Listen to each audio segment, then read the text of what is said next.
third kaiju. Hello everybody, how's it going? Welcome back to Monsterverse season. Now in the previous two live streams, we played Godzilla and Mothra, two of the kaijus of the Monsterverse. For those who haven't seen the live streams, I recommend you do once this one's over, because this live stream won't make any sense. But if not, if you're caught up, all you need to know is that we're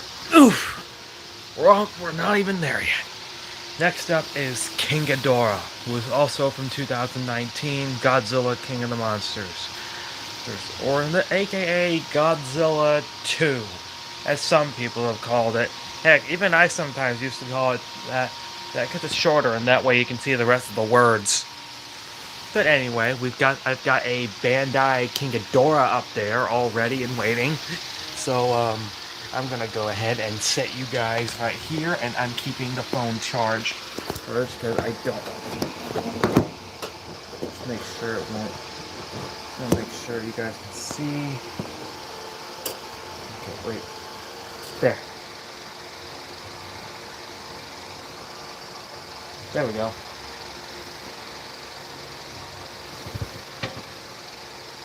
It falls into a scream.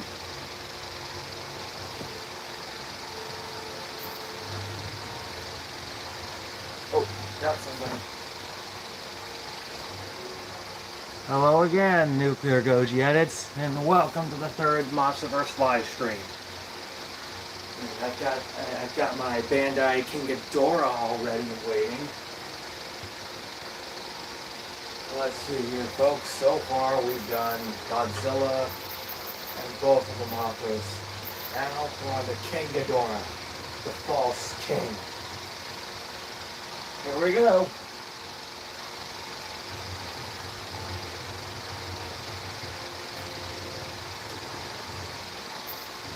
So in this game, if you guys, there's fights, there's flight. Be warned, flight is limited. Windstorm, gravity beams, sensational attacks, and kangaroo kick, aka the bite kick. But heck, I'm calling it kangaroo kick because it's shorter and that's easier, and that way you can see the rest of the words. Oh dear. Well, hello, newcomer that I don't know. Glad you're back again on Godzilla PS4. Yeah, I'm glad I'm back too. Oh, great, cute, beautiful, handsome.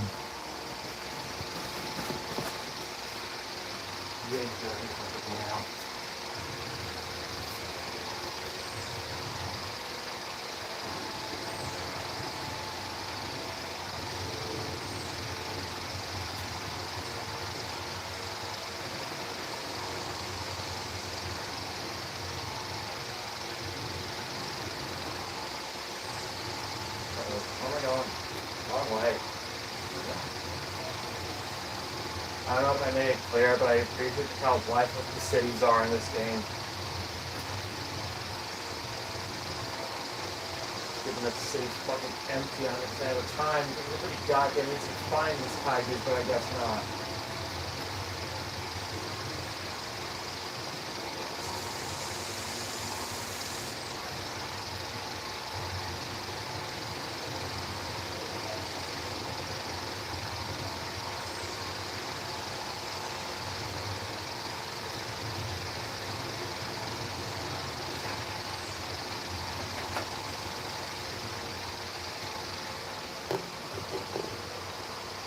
How are you doing, Nuclear Goji Edits?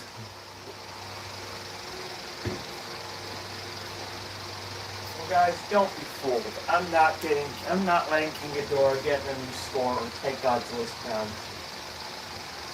Jet Jaguar has appeared again.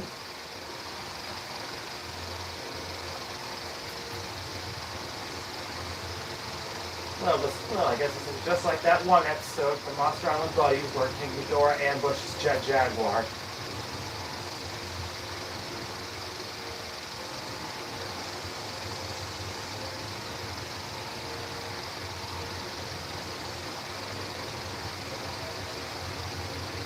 If anybody remembers Monster Island Buddies, you may remember that King Ghidorah attacked Jet Jaguar, causing them to reboot and speak in a different speak in a weird AI text-to-speech voice.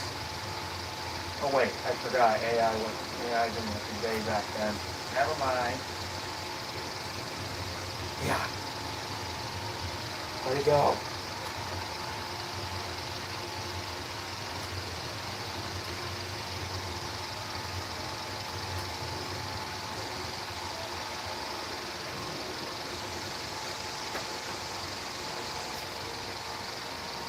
I don't know if I made it clear, but I really like how the cities are lifeless with nobody around. Doing good. Great. Well, that's good to hear. What you been up to? Once again, guys, don't be fooled. I'm not here. It's Gigan! I guess this will be a scenario where King Ghidorah eventually finds out Gigan's a liar. Ghidorah finds out Gigan's a liar. And has no choice but to betray him.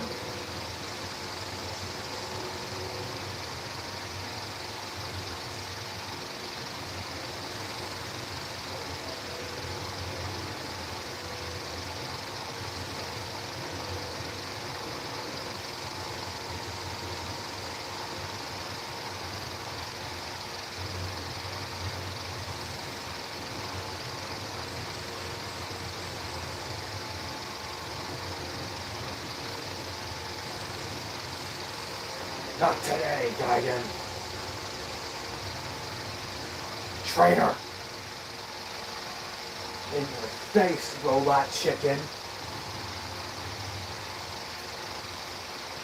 It's Batra. Look at Ghidorah. He's looking at Ghidorah. He's like, look, that's not Mothra. You're not Mothra.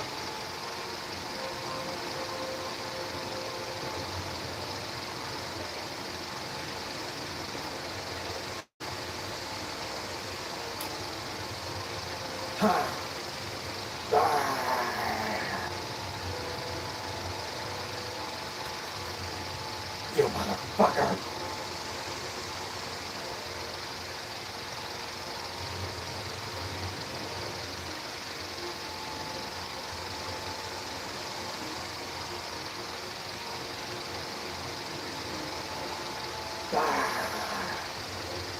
Cheater.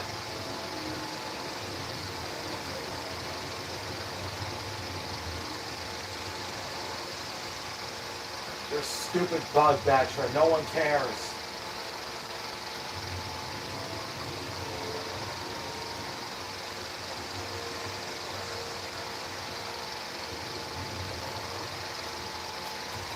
Game's over, Batra. I win. Game's over, Batra.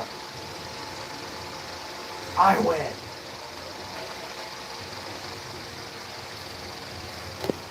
Just chilling. Other than that, what else? Other than that, what have you been doing?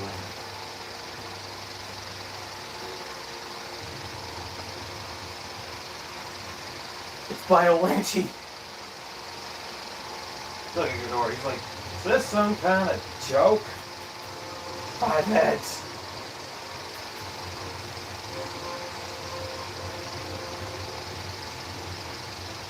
Whoever this needs to die.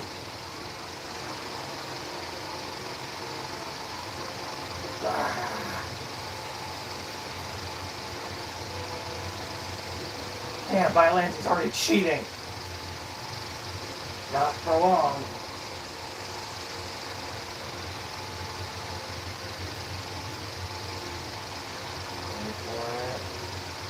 Damn. Uh-oh. Quick, windstorm. Ghidorah, fly.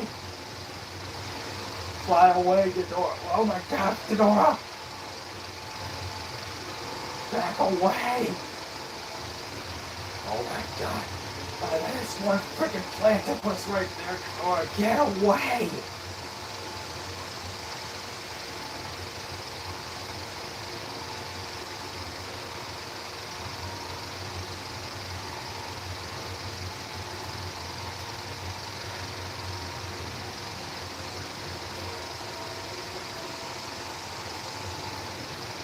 Yeah.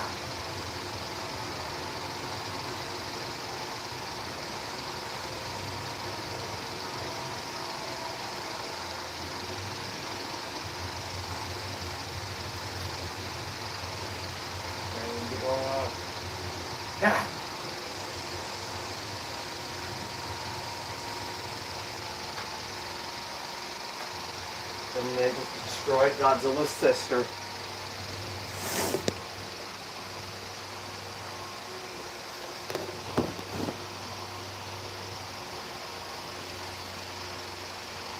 I gotta be more careful. Well, since I don't have the tripod.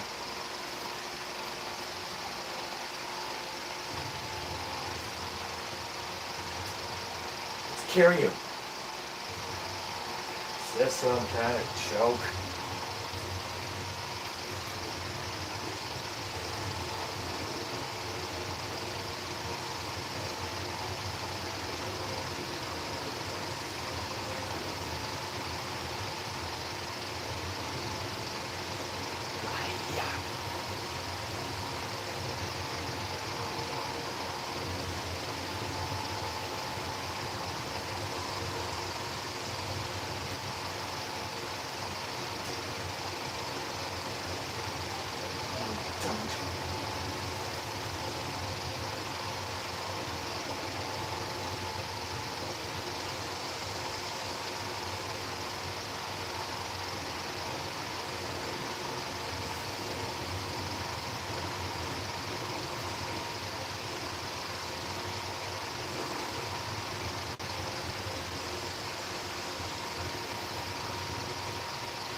Just took down a generator with him.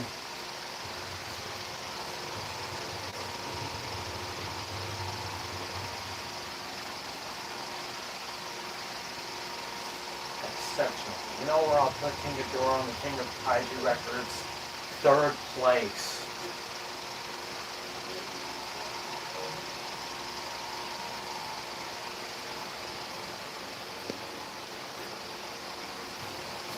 Now, on to the destruction mode.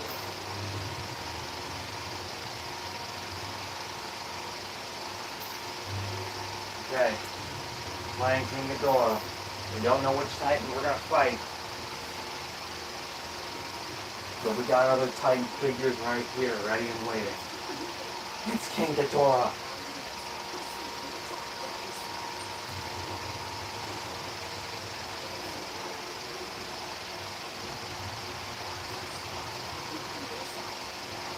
Look, there's only like 3 helicopters right here. And again, King Ghidorah is the only Titan here right now, so there's no way in hell they could miss him.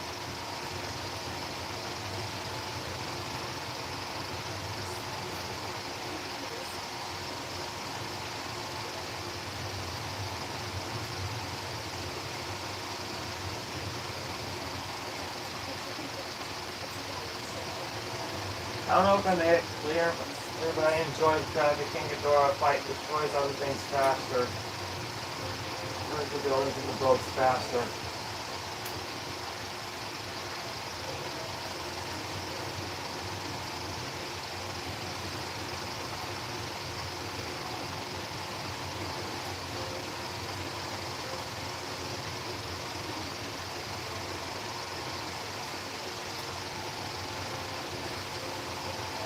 We don't know which Titan we're facing.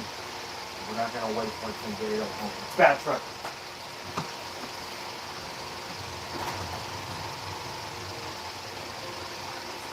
Here, crossbar to fill in for him.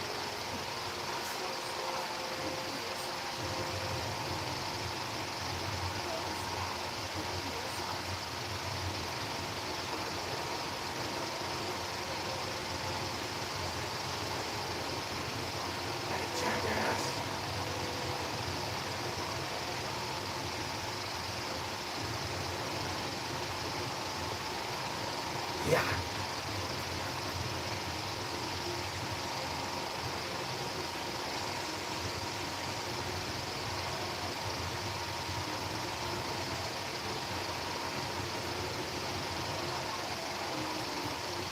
It's working.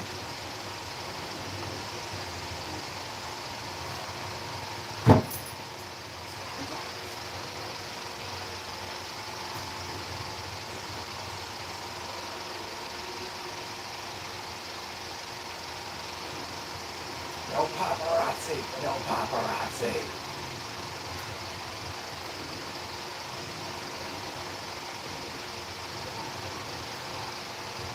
No paparazzi. No paparazzi.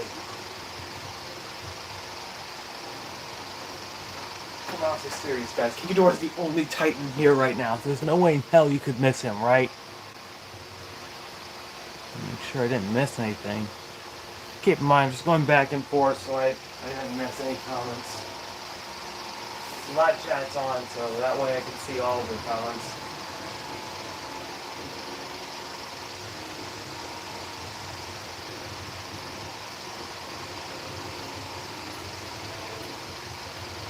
And if you guys remember, we finally got King Ghidorah and Mothra in Godzilla 2, along with Rodan. Which again, there's some people that called it back in the day. Hell, even I did before I saw the actual title for the film. Because it was shorter, and that way we could see the rest of the words.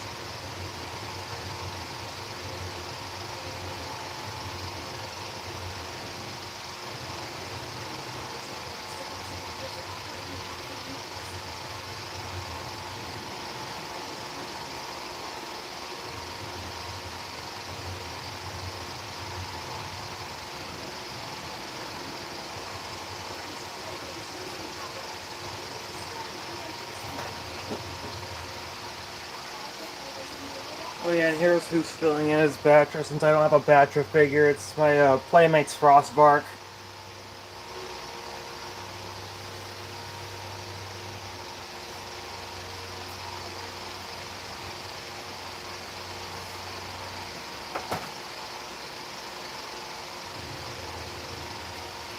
Who's next? Mothra Larva.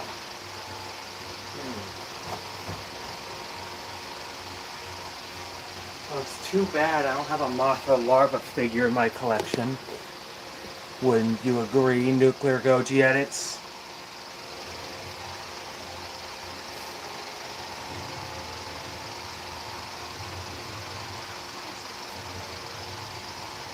King Ghidorah. I'm not calling him Ghidorah for this movie.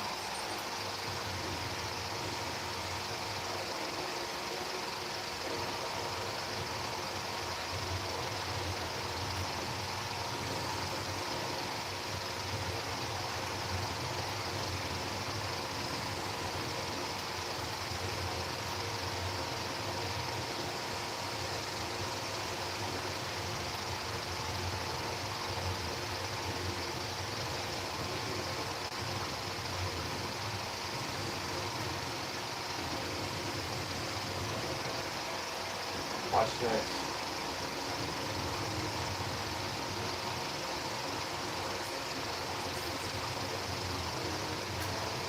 Look at that. There's like what? 12 mil, 9 military? The tanks. A bunch of helicopters. Now listen to this thing. Ghidorah's the only person in this abandoned Gmod map. There's no way in hell you could miss it, right?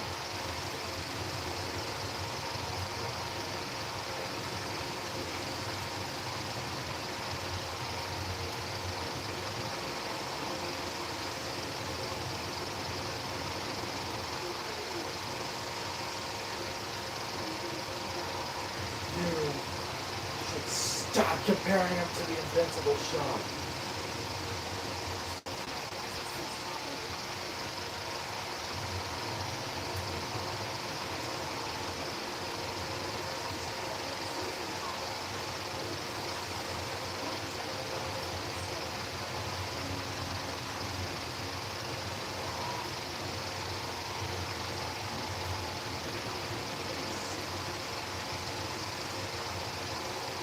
As you guys may know, King Ghidorah can get the DNA faster. Can get energy faster.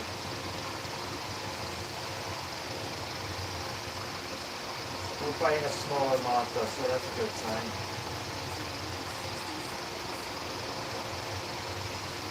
Judging from the signal, it doesn't appear terribly strong.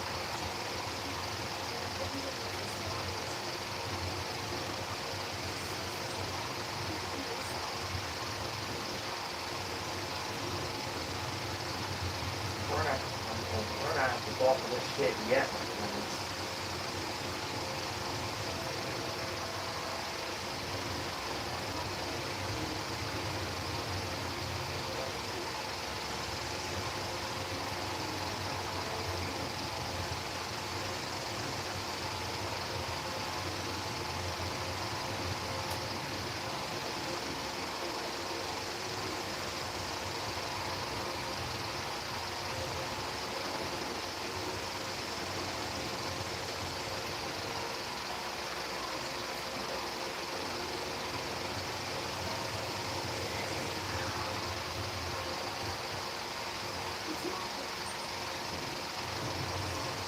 Oh dear.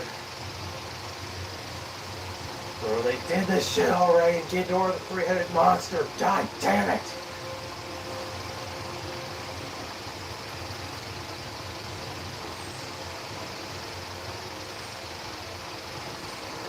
Not so fast, Mothra.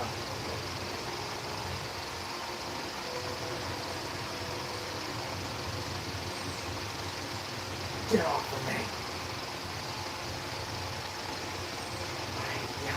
Oh shit.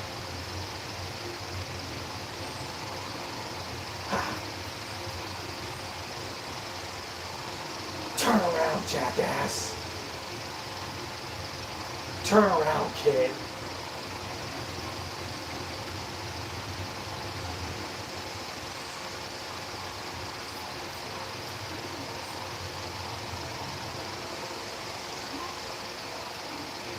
It's working. Mothra's powers are weakening. Not today, Mothra. Yeah.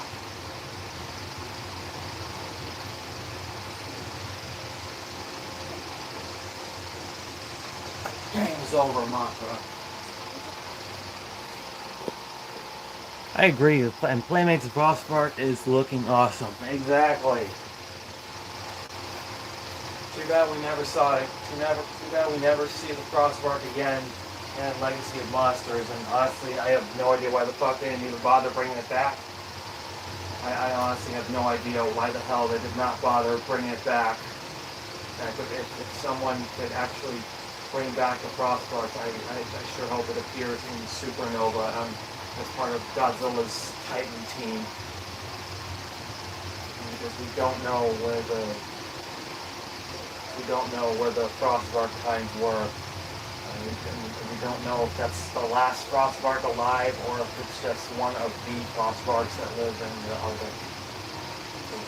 Please, someone, we got a Frostmark theory, and I will have ice cream. Thank you.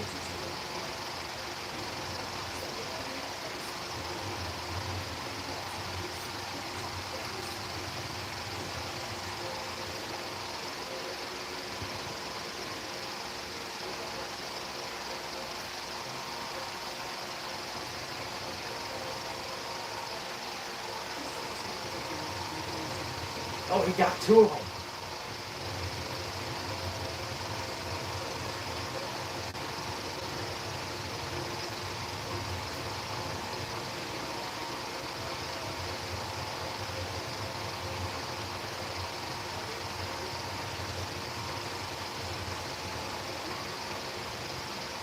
One more.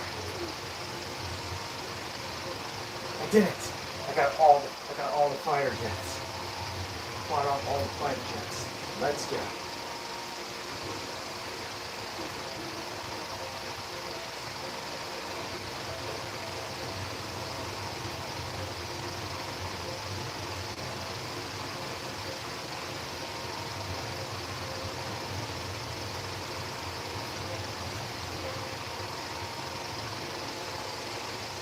Really seen the Monsters movie as well.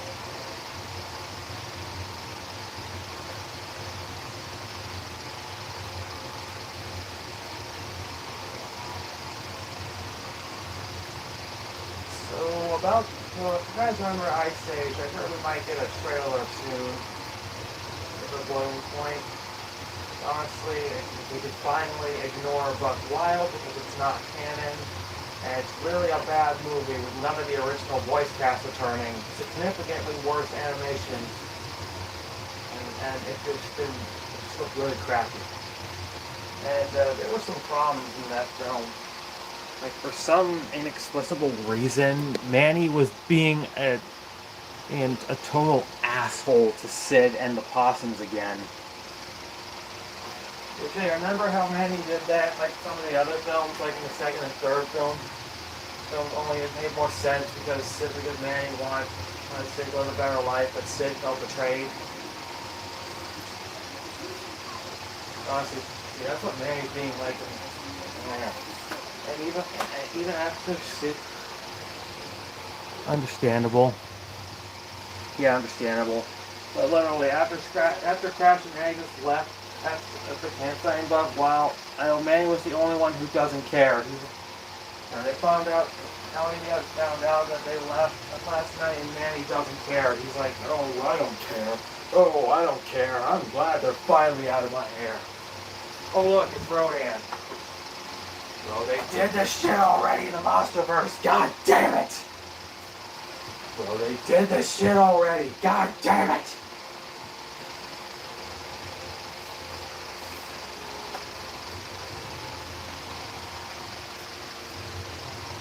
Bro, they did this shit already. God damn it. It's actually so funny because they've actually had Rodan face Ghidorah 4 times now. In King Ghidorah 1, aka Ghidorah the three-headed monster, Rodan fought King Ghidorah alongside Godzilla and Mothra. But in Invasion of Astro Monster, he again faces Ghidorah with the help of Godzilla. In Destroy All Monsters with the help of Godzilla, he also again faces King Ghidorah. And in the second Monsterverse Godzilla film, he faces Ghidorah, although ends up bowing down to him, even if Ghidorah was still an asshole to all the other Titans. There was no character, there was no build-up with all that shit.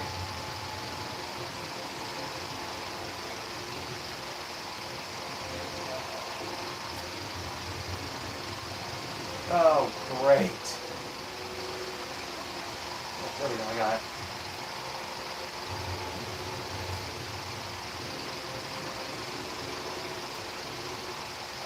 Honestly, the Ice Age Adventures of Buck Wild's villain is very bad, and I don't know why they... but Orson just kind of looks like Ice Age's answer to Megamind. Because Orson's got a big brain, which sounds familiar to a DreamWorks character, am I right? Yeah, it turns out that Megamind is actually in Ice Age. He only has a dinosaur named Orson. And Orson just feels like... Orc's personality is that Megamind was pure evil and kept on being the villain and took over Monstrosity in the movie. And he doesn't have a minion of his own. He only has his brain bots, which are the raptors.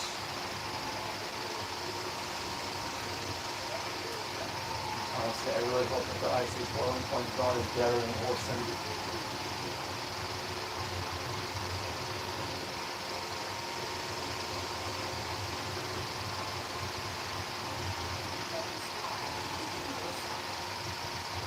That's got me curious. Oh boy, we're facing a giant Rodan.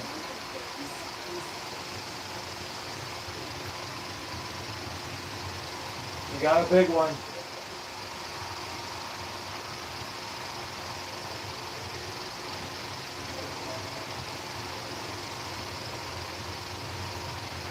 Didn't miss. Extra bonus achieved. I'm so happy about that.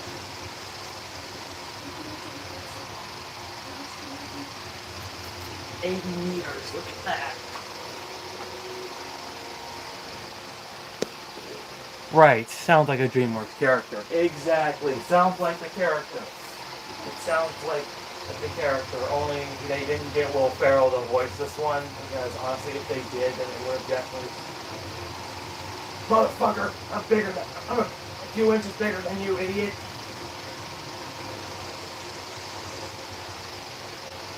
That worked.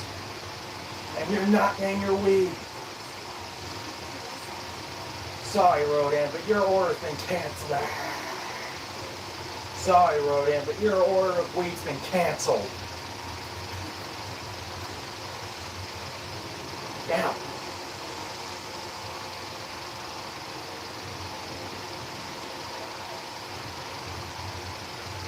Good job, Ghidorah. Oh dear. That was terrible. Too far away, Ghidorah.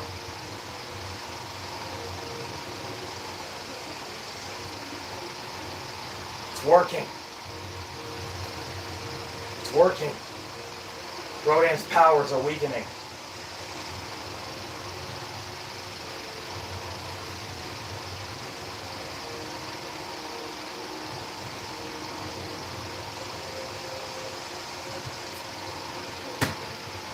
Rodan's down.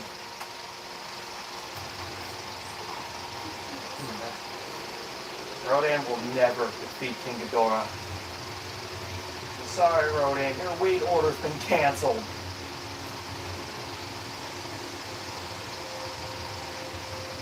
Don't worry, next live stream it won't be. Because Rodan was the fourth kaiju we saw in the monsterverse.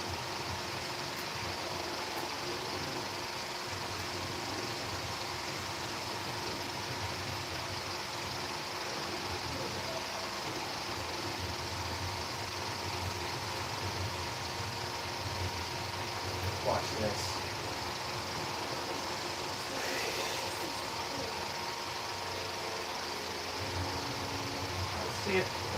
Let's see if I'm actually bigger enough to just put a generator. Yep.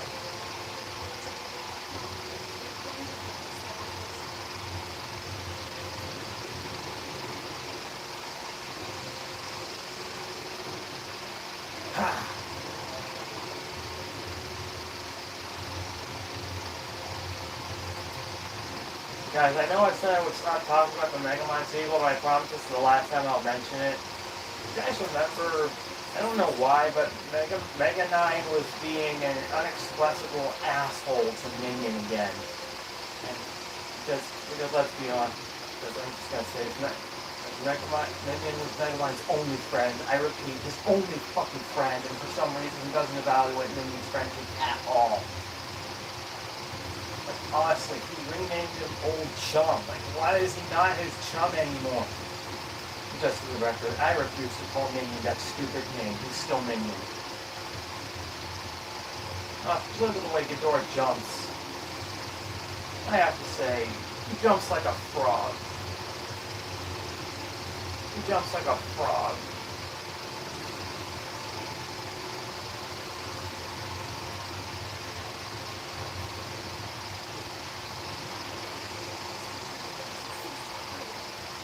Even the way he kind of jumps, yeah, both he and Rodan and Mothra all jump like frogs in this game.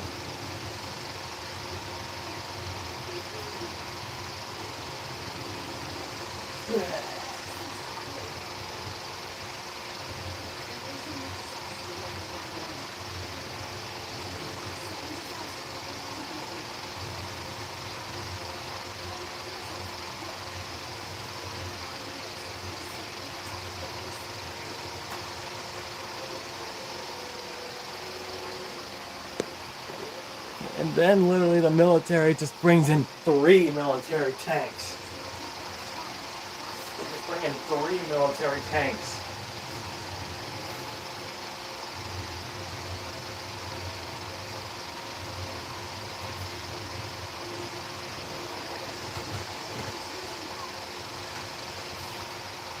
Oh yeah, and this is the Rodan we're going to use for the next live stream. It's my Titan Tech Rodan figure I got on my birthday along with the Godzilla vs. Kong Hollow Earth diorama. Unfortunately, this one was one of the... This was the last Titan Tech figure Playmates made. We didn't get a Titan Tech King Ghidorah. We didn't get a Titan Tech Mothra. Or a Titan Tech... Or a Titan Tech Shimo. Nothing.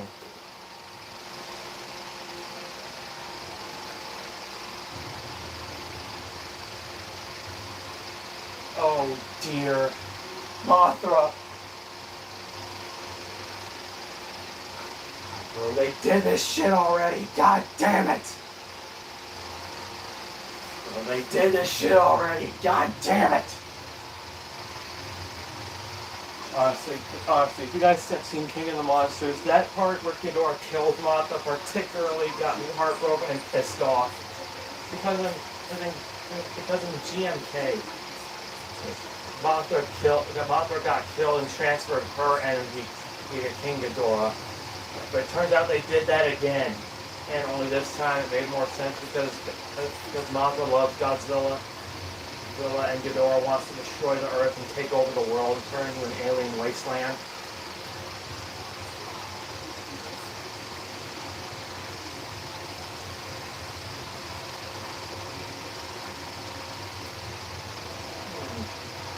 That's got me curious. I wonder if they're going to make. When they'll release the copyright of the Titans.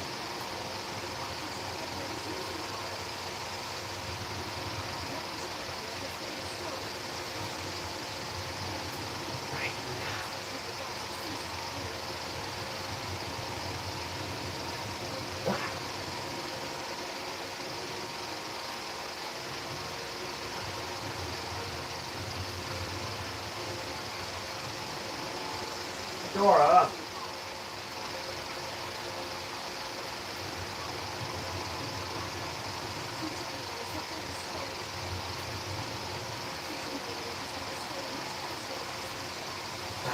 Missed me.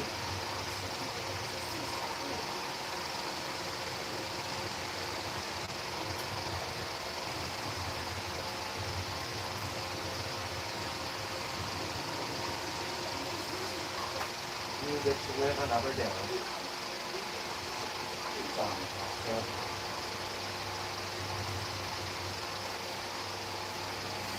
Which honestly, not only did they rehash the same plot from GMK, but also like turn the tables, and it's actually pretty cool.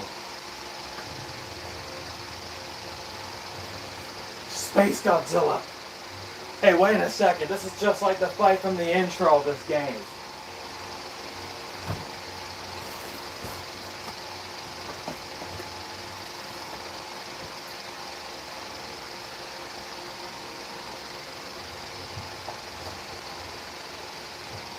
Two space beings going up against each other. If this was Space Godzilla, King of the Space Monsters. Ooh, that sounds like a good title. Trademark that. I forget to do that.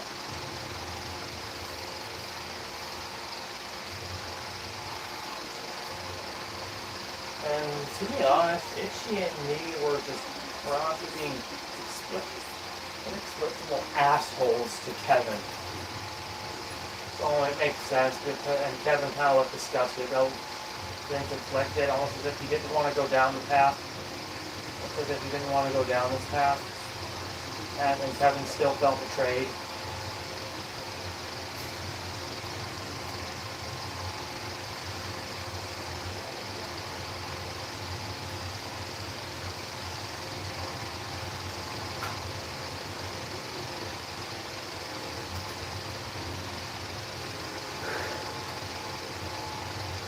Destructive power.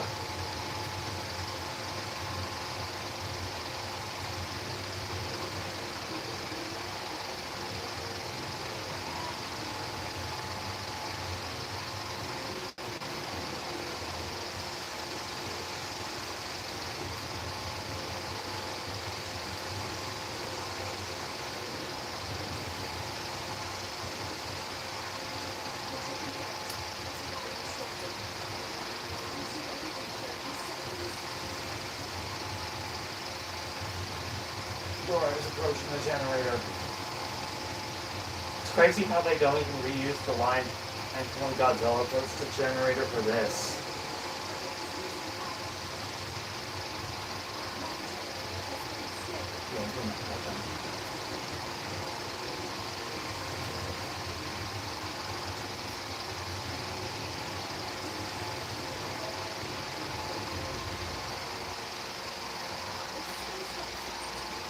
Well, this is just like the fight in the intro, only this time we get to see who actually won the fight. Not today, Space Godzilla. Yeah.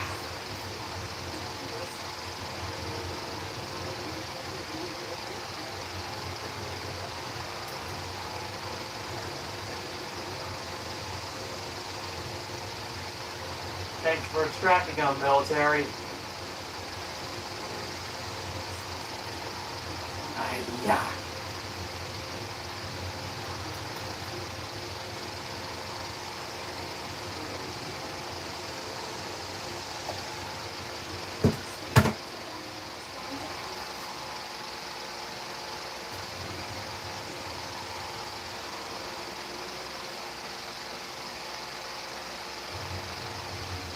Well, I guess we know who won the fight in the intro.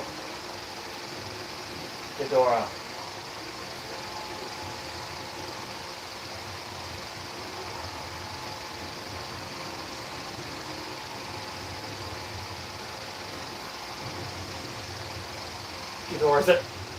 Ghidorah's at 98 meters, my friends.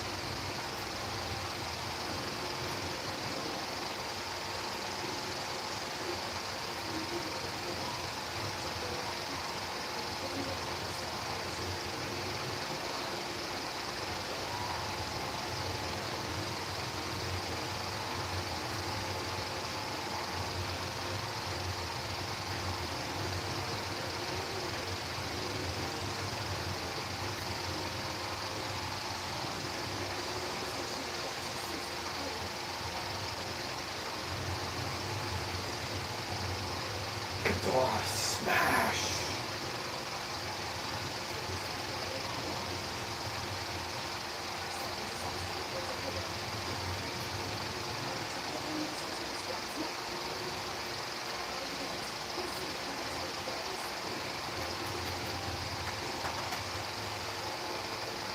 Space Godzilla's down.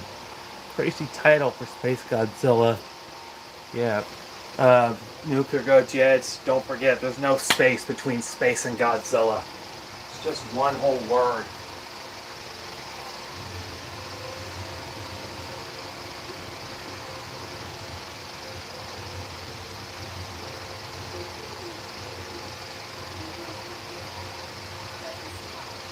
Judging from the film's title. Yes, I mean, surely they could have gotten Space Godzilla. They could have made a Space Godzilla spin-off of some sort, right? Or maybe somebody could have made a Space Godzilla spin-off of that title. Somebody. Oh no.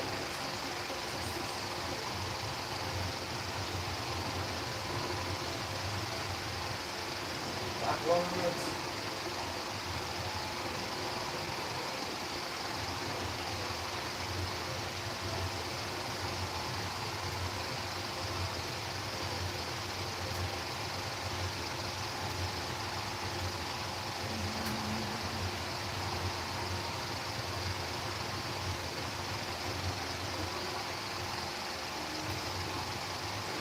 Check this out.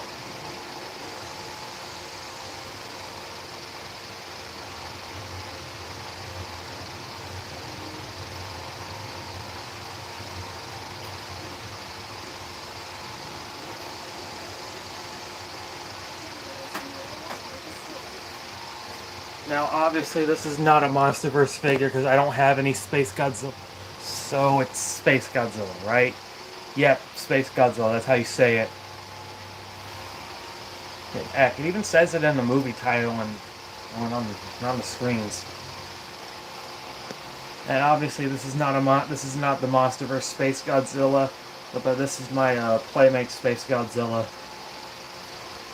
which Playmates literally during the time when Playmates stole and reskinned Bandai figures into Playmates action figures.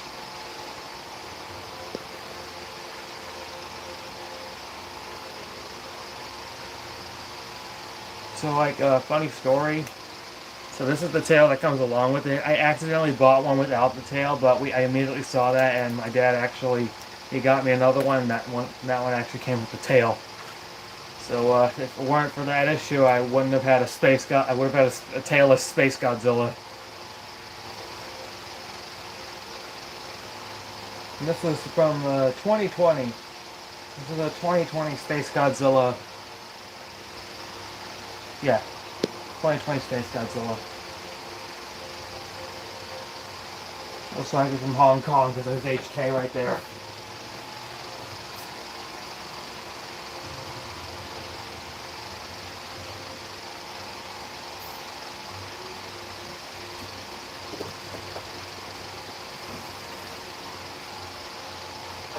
Jet Jaguar, even though we never encounter him, and we're not playing Godzilla because we're a lucky kaiju.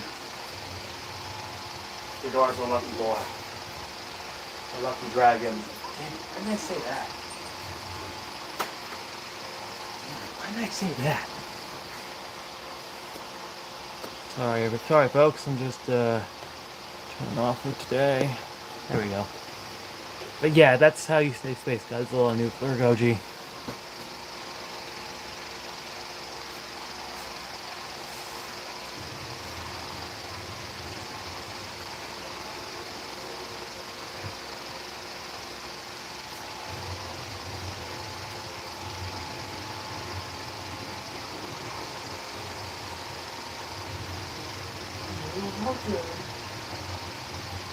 Honestly, I'm honestly surprised that DreamWorks actually had the guts to say you're welcome in the Megamind sequel trailer. Yeah, they literally said Megamind is back and you're not welcome. That's not what the actor said, and that was not the voice for there. Sorry. That's how I say it. That's how I see it as. Yeah, Megamind is back, but you're not welcome because we don't care about you anymore.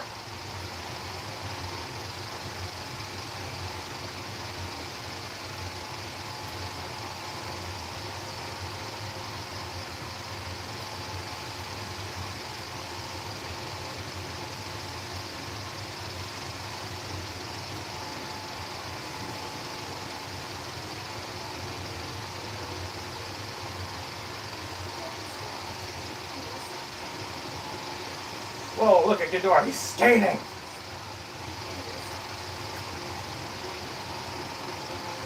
He's skating!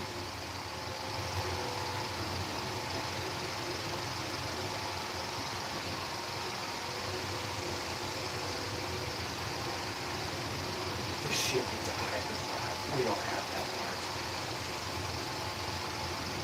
The spaceship's just gonna appear. Are you kidding me? The same day.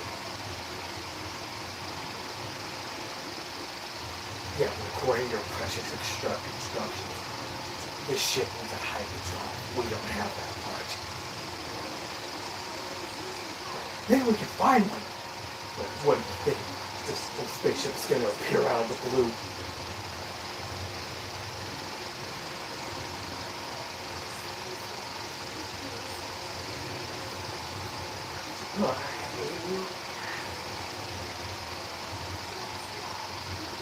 That one? Oh dear. And Ghidorah's at 100 meters and there's no signs he's stopping, ladies and gentlemen.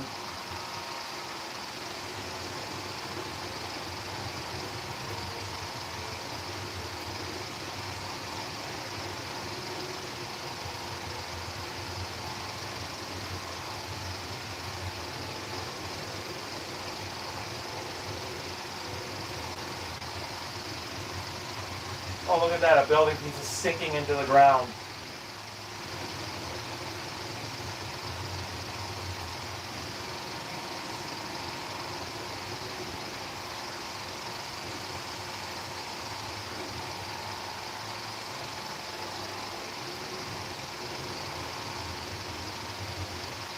Oh dear, there's one more piece. Oh wait, never mind.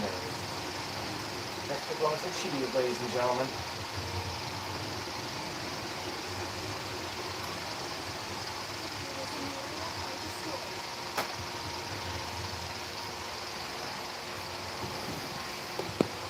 You know, it's really funny that Ice Age Adventures of Buck Wild just claims that it's canon for the movies. It's because the atrociously animated Ellie in that film explains the plot of the first two movies to us. a lot of the franchise does. Without any joke, with a bit of jokes here and there, though. But it's quite the laziest possible way to catch viewers up on the story.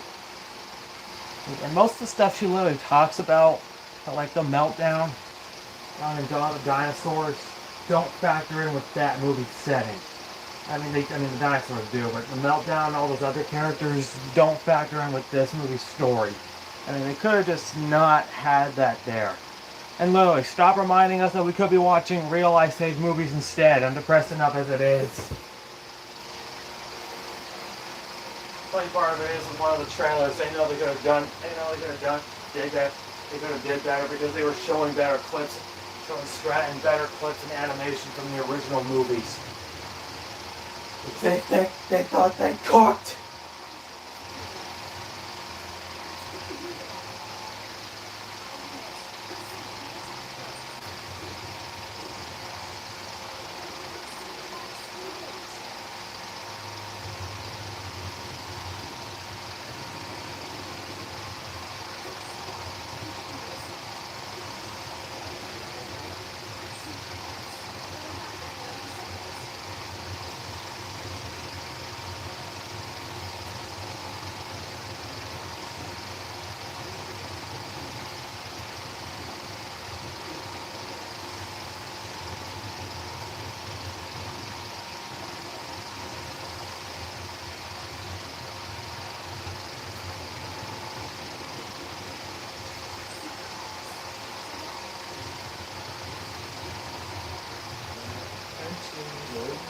I'm sorry, why are they even doing it?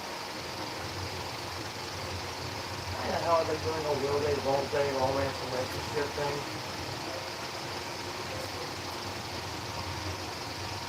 Also, am I stupid, or the content with Drift and Legend Force established that Diego and Shira were going to have kids?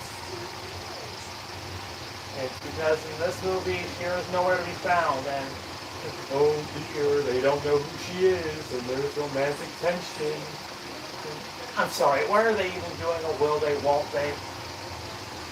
I'm sorry, I'm honestly just happy that they do a will they, won't they, a will they, won't they plotline. Like, character relationships can progress and stay progressed.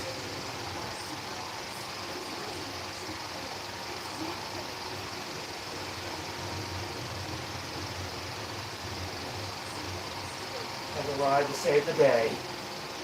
Super X2 is here to save the day. Or the night. Or save the night. Damn it, why didn't I say that? Damn, why didn't I say that?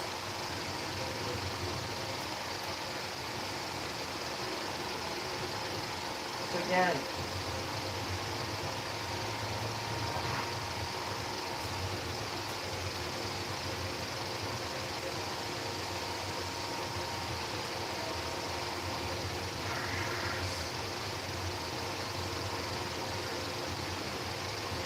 Pathetic Super X.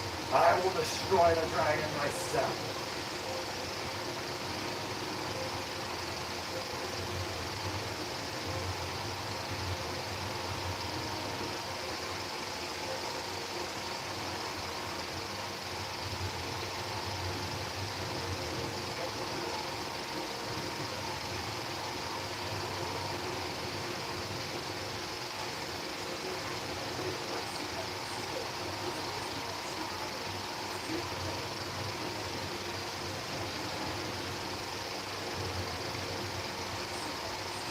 Honestly, why are they even doing will they, won't they plot lines? Yeah, that's a problem with them, and they will fix it. Yeah, exactly.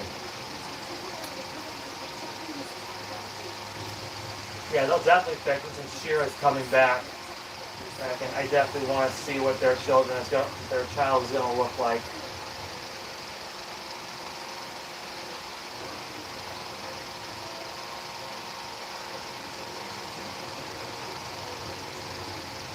Let's just hope they don't take away the Sid X Brooke plot line. Honestly, I want Sid and Brooke to be a couple because Sid has been lonely long enough.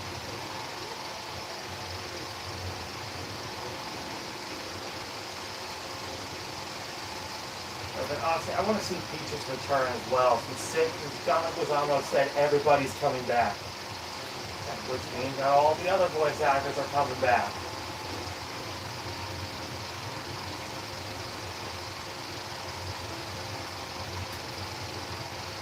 It should also establish that Buck never had a team in the Ice Age franchise.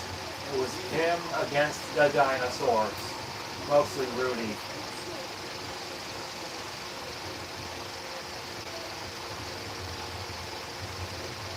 I just want to say this. I just hope Z does not return for Boiling Point. Not returning Boiling Point. She's trying to assassinate Buck Wild. She's trying to assassinate the Buck Wild characters. Because it's literally character assassination and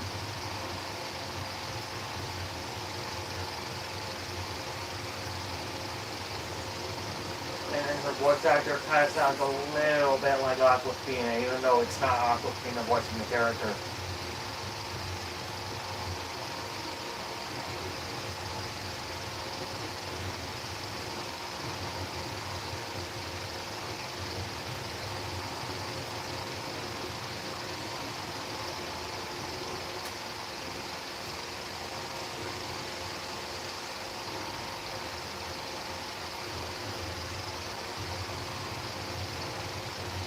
Not to mention that Buck Wild and Boiling Point shares the exact same director, John C. Duncan. And not to make it sound arrogant, but something must have had to happen in his personal life, right? Was there a fucking argument?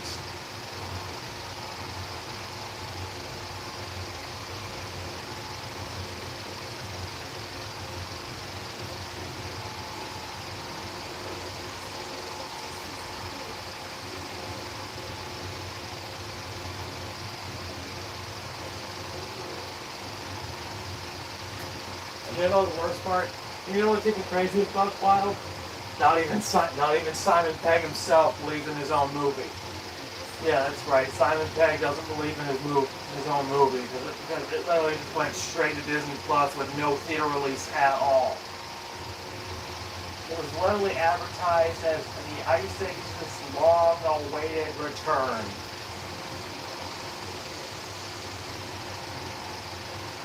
And in my opinion, the Ice Age Adventures of Buck Wild just felt like Dawn of the Dinosaurs, but bad. And there's no character developments.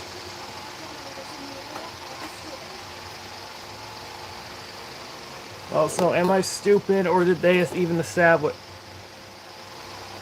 anything at all? Because in this movie, they just don't care about the canon. And it's just an AU, and that's what this is too.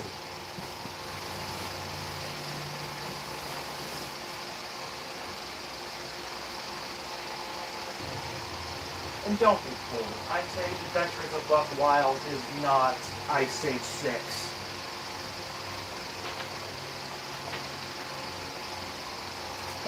I said I would include monsterverse characters, but I got a Mecha Godzilla figure right here from Godzilla vs. Mecha Godzilla 2. As some people are already calling it. Yeah, keep an eye out. Because it's easier to see the rest of the words.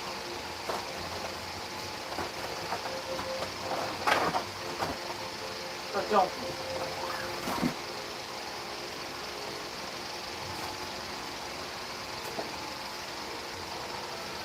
Here's the Playmates Mecha Godzilla with Eve from Godzilla vs. Kong. I honestly have no idea why the fuck they even brought Mecha Godzilla back, but it was honestly fun. I just wish they did more with this character.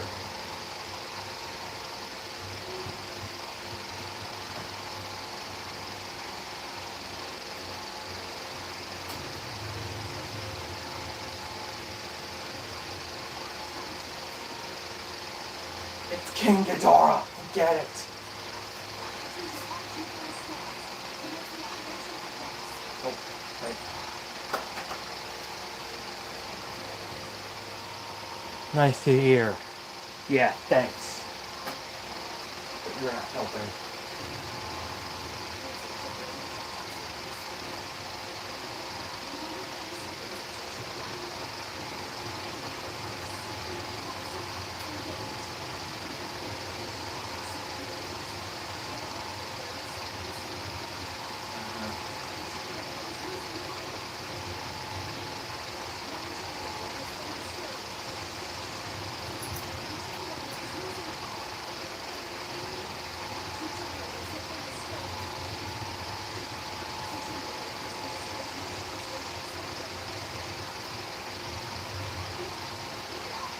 Yeah, no shit. He's here to save the day. You hear that, folks? Their superhero Mechagodzilla is here to save the day. But don't be fooled. Mechagodzilla is not the hero. He's just a mistake.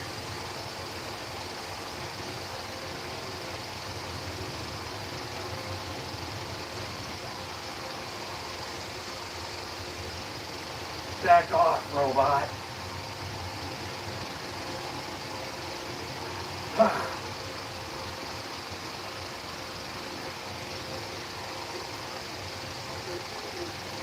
shit, you're doomed.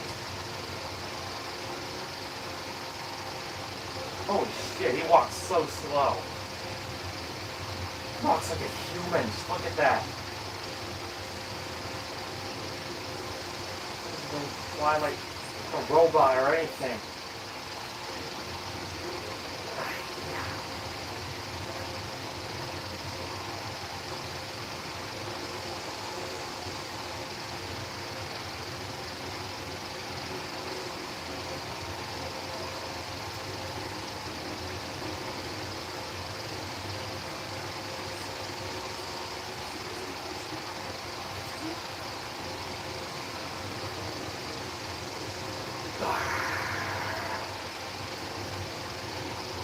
It'll take more than that to stop me.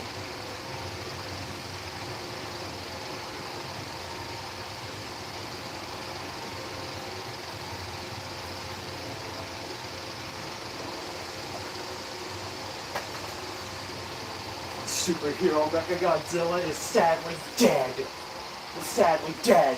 We get it. Superhero Mechagodzilla is sadly dead.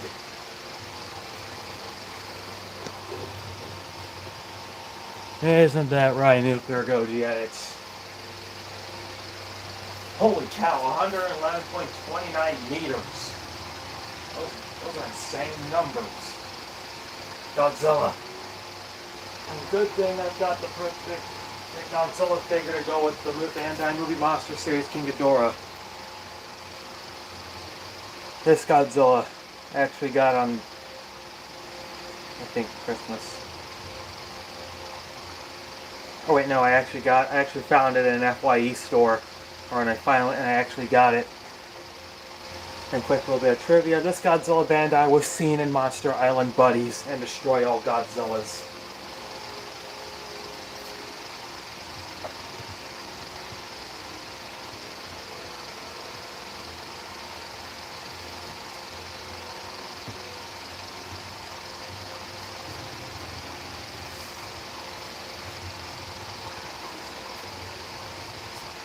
It's King Ghidorah.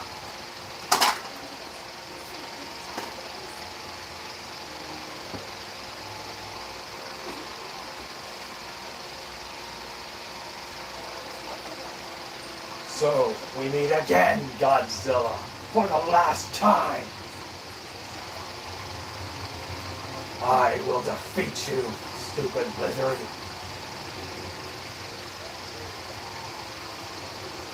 Oh, that's the spiral breath version.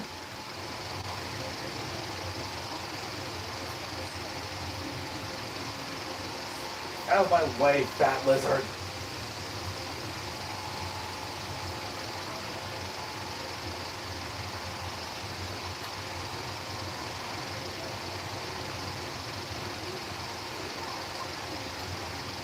You want a piece of me?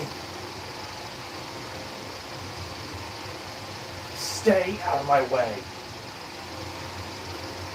Oh, that was a close one.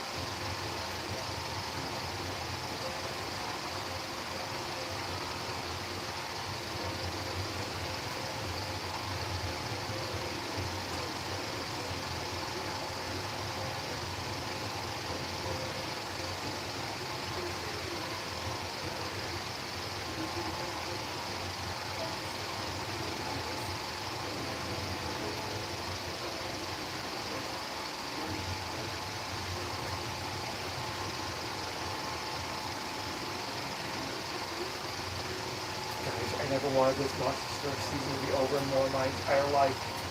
We're not even at Space Godzilla yet. Oh my god, how did my life go so wrong and right at the same time?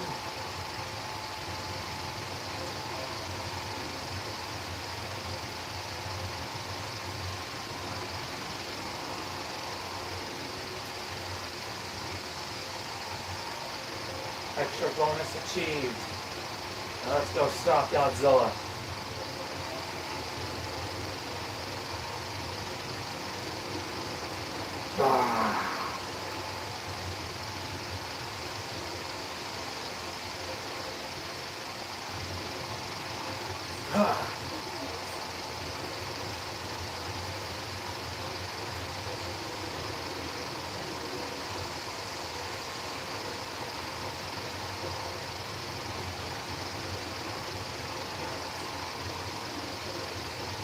Surrender, Godzilla. I have won.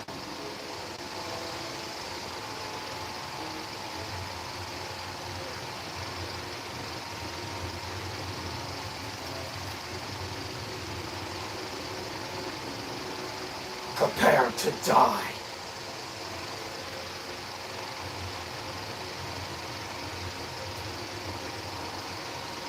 Prepare to die.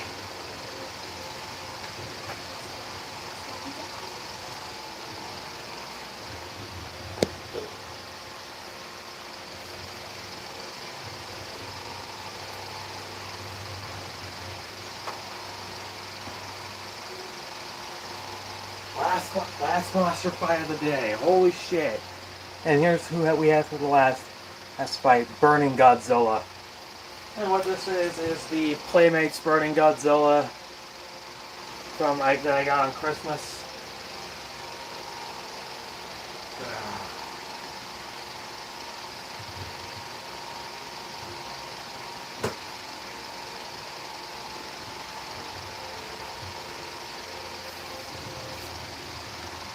What about it resembles the Burning Godzilla that we wanted?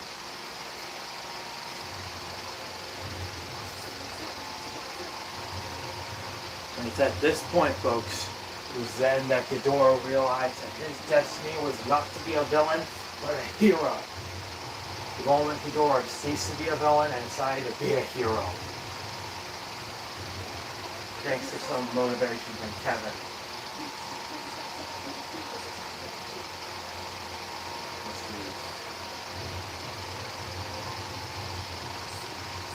He's not stopping.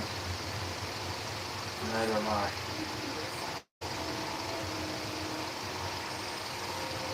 Ah, cheater.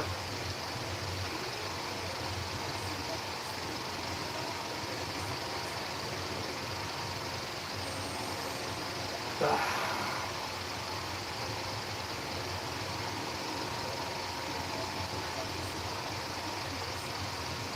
So, we meet again, Godzilla, for the last time. There's something wrong with you. Something different.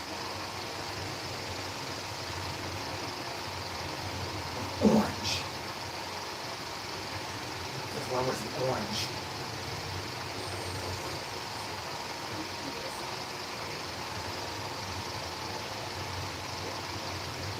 Don't. Incoming call. Unfortunately, we cannot ignore the inevitable or the persistent. Okay, I'm back. Sorry about that, guys. Anyway, sorry about that, folks. I just had an angry scam call. Anyway, where was I? Oh.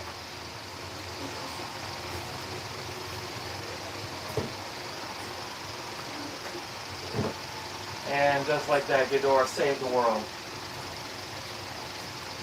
And just like that, Ghidorah saved the world from an explosion. This won't be the last time we see you, Godzilla.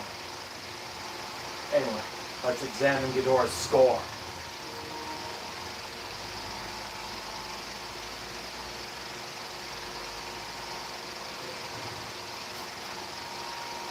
$114.61 meters. Exceptional for King Ghidorah. Oh, shoot. Exceptional for Uncle Ghidorah. Congratulations. Congratulations, Ghidorah.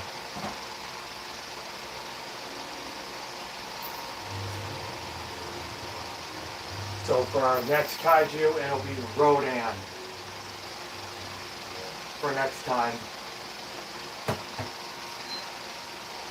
But anyway, sorry about that, folks. Sorry about that, everybody. Sorry about that, everyone.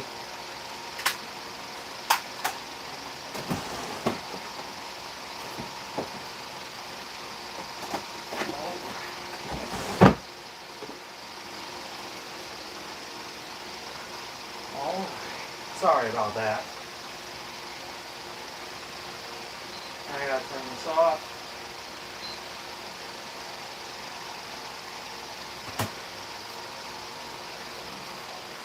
We can finally stop watching this stuff forever. Yay!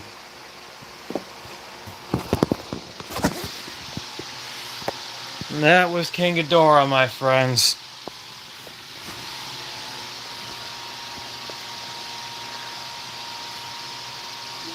And that was PS4 King Ghidorah, my friends.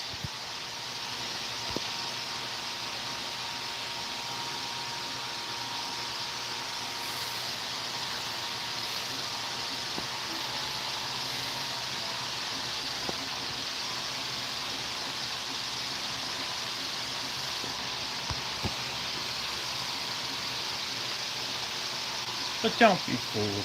This live stream isn't over just yet. Let me just mute that. I think I'll go ahead and put on...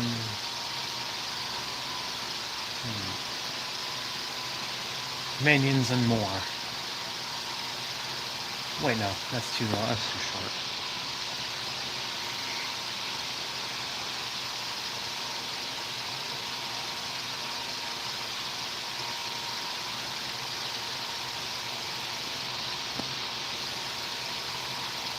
And look at that, I found Lady and the Tramp 2, Scamp's Adventure.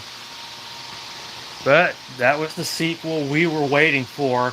An exceptionally weird, crazy Disney movie with none of the original voice cast returning because they're dead. And significantly better animation.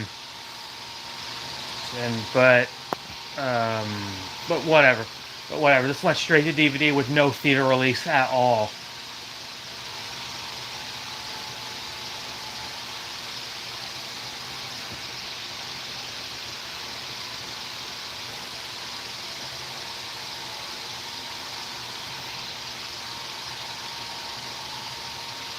There we go. I'm going to put on Moana 2 because I heard Moana 3 is in the works. Oh my gosh, I'm honestly excited that Moana 3 is finally in the works. But anyway, please remain seated while the camera remains off for a few minutes.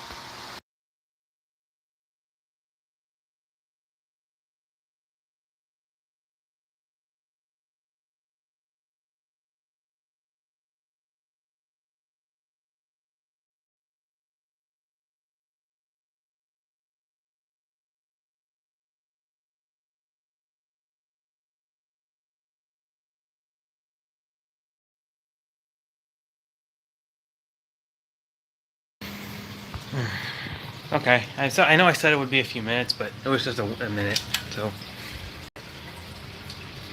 once again, don't be fooled. I'm not ending the live stream just yet. I wanted to show you all a few other things that I wanted to show you. But I was definitely not gonna live. I definitely.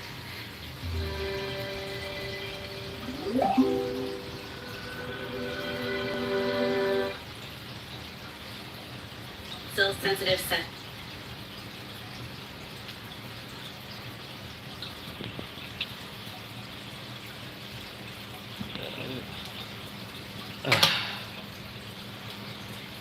Let me just run this by you guys one more time. Oh dear, brand new day, and it's punishing me with unskippable ads, and they don't care. To anyone joining us, I apologize that you have missed the King Ghidorah live stream. Then again, you guys were probably off busy doing other things and I wasn't aware.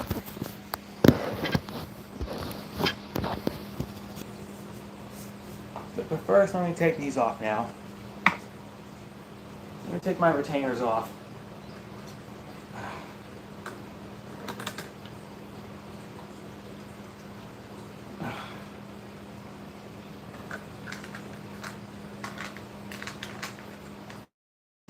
You would honestly not believe how painful it is when it comes to this stuff. Taking it off and whatnot. But anyway, I wanted to show you guys something that I had in my childhood. Even though there's like nobody here except Nuclear Gojets, and I don't know where he went. For our first course, behold, Uncrustables. Something I've had in my childhood. Every school lunch until I got real sandwiches. This one's a hazelnut. I also had peanut butter and jelly earlier, but I have this now. And you guys would not believe how I actually ate these things. Like, literally, I took off the crust.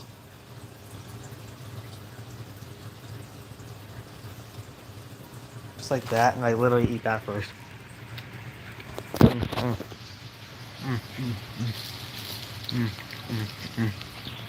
Delicious.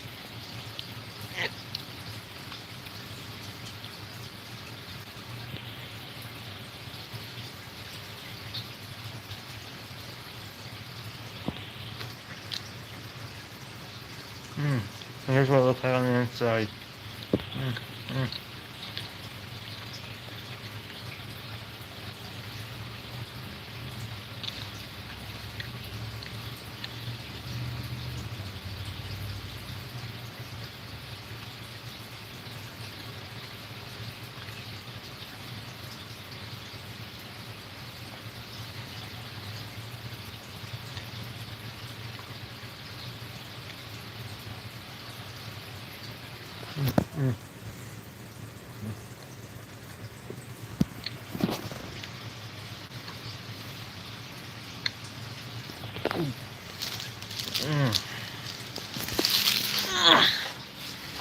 You guys would honestly not believe how delicious these were.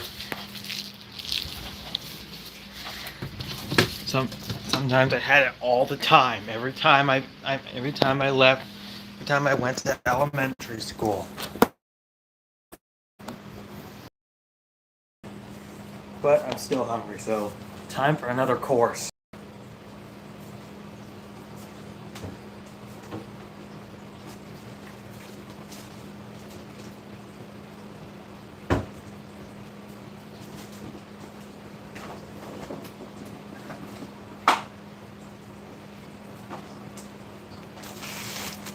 What goes better with Uncrustables than a certain pizza? Let's get the pizza, my friends.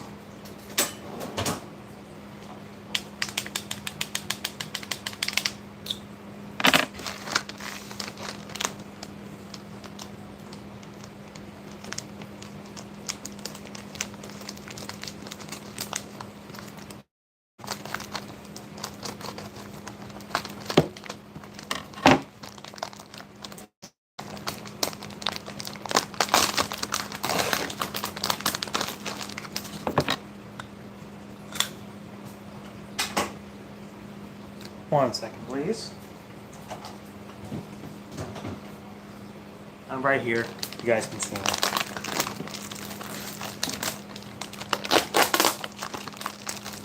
Even though I'm a little disappointed King Ghidorah did not show up for this live stream.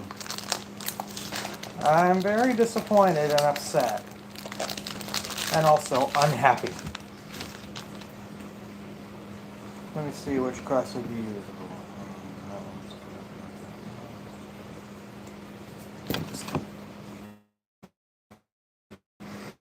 Oh, yeah.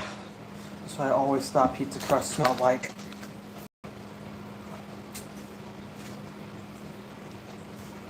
You're probably wondering what pizza I'm gonna make. Well, I will show you in just a minute. Just gotta put this crust in plastic wrap. Yeah, put some plastic wrap before I do anything. And I will definitely show you. So just please be patient, and I will get to that, please, and thank you.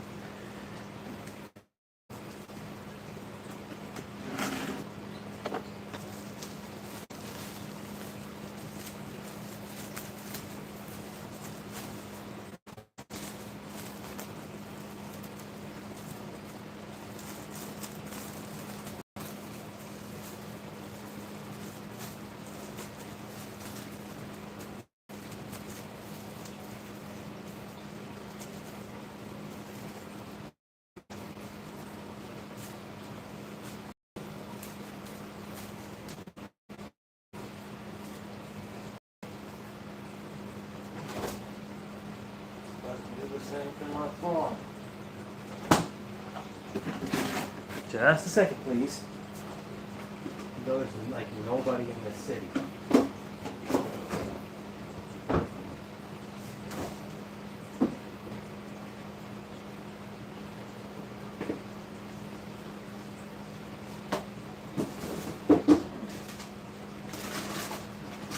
Rita?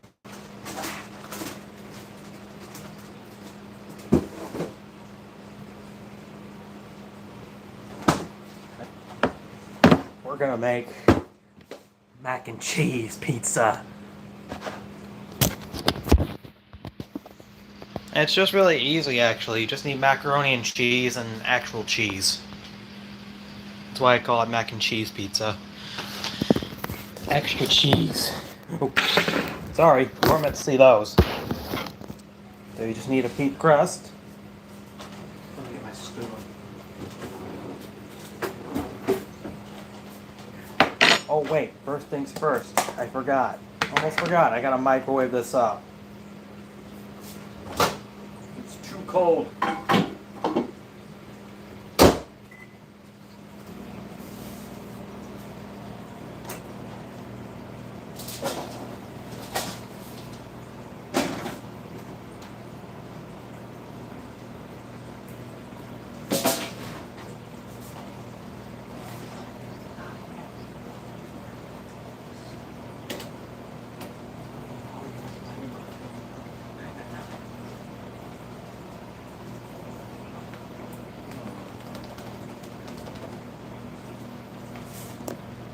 Oh, got two people. Nice.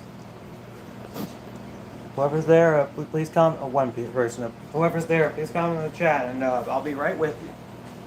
I'll be right with you.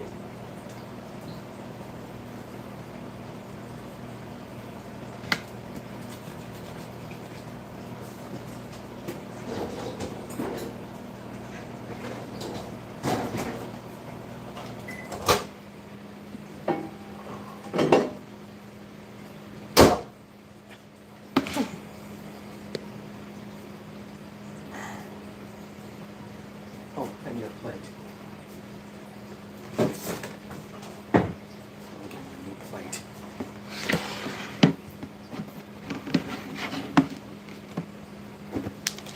Okay. So what you guys want to do is,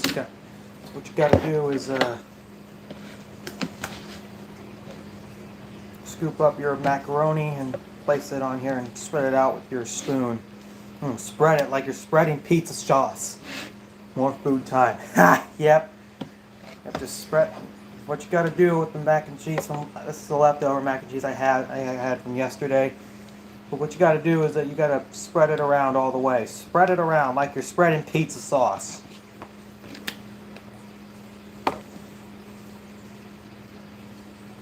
Spread it around, and also taste test the mac and cheese because I just put it in the microwave for a minute.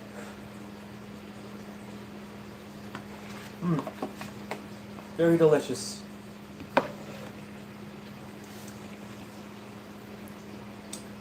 Don't leave any mac and cheese on here. Don't leave any mac and cheese behind. Or can if you want to.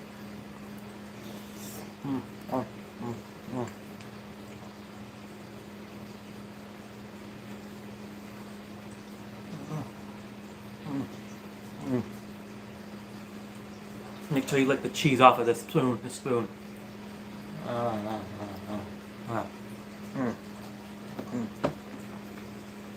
Anyway, now I'm gonna add extra cheese, shredded cheese. You're gonna want to sprinkle that on there. Probably not enough. I need more cheese. Oh yeah, look at this, guys. That looks sweet and delicious.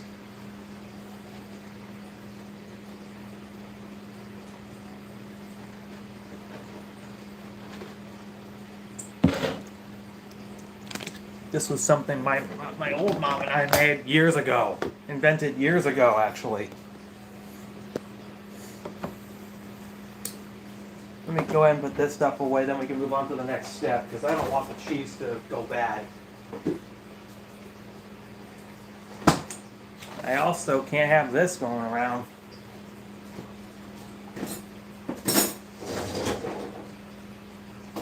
Hey Kiara, want some mac and cheese pizza?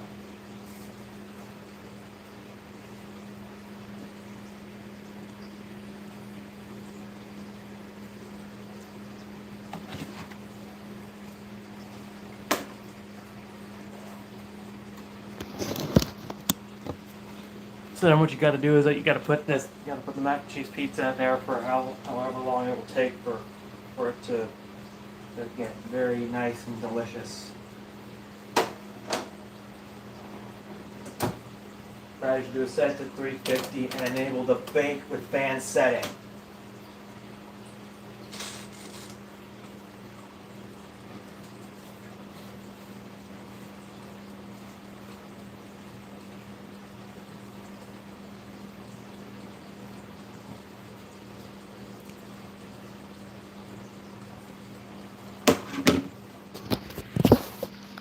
Now we wait.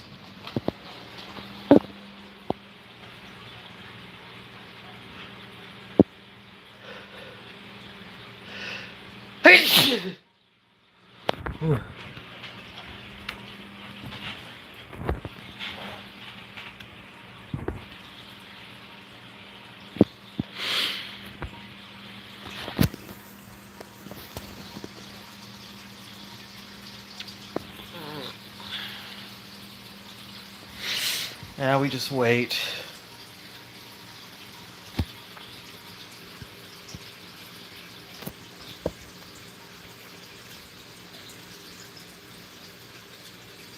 Thanks, Nuclear Goji Edits.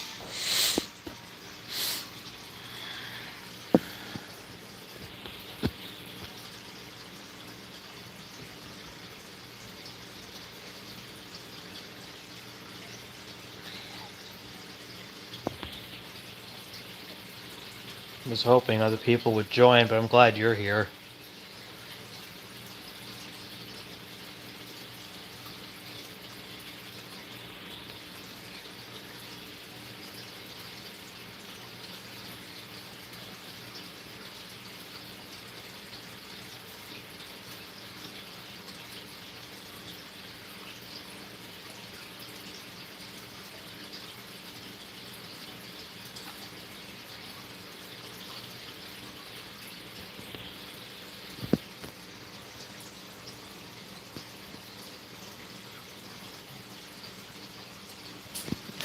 Wait.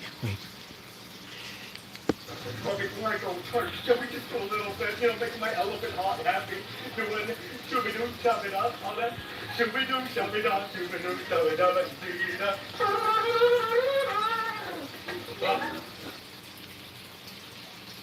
Oh dear. 2 people, not 3 people, finally. Finally.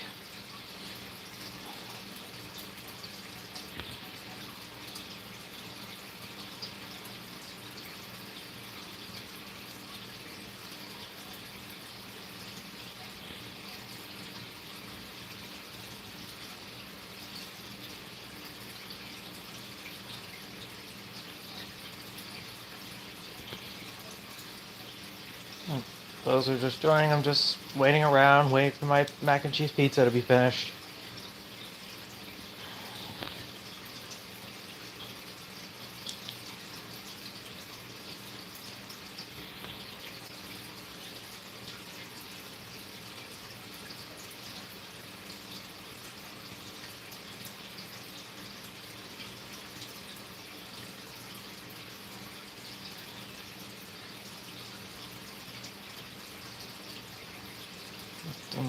Please just send me the joke in the mail. What joke? Guys, I never wanted the Godzilla PS4 live stream season to be over more in my entire life, and we're not even at Space Godzilla yet. Ooh, I think we might also have some yogurt. So I'll need a spoon.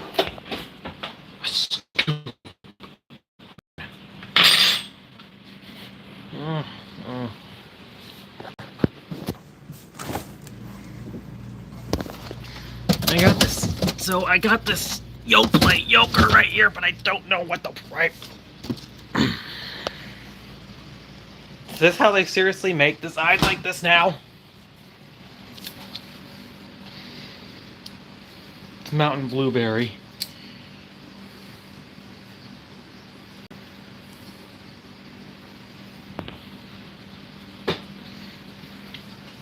I'm just gonna see if it's done yet. Okay, it's not ready yet, so I might as well put this back. So, my pudding. Oh dear, how can I have any pudding if I can't have my meat?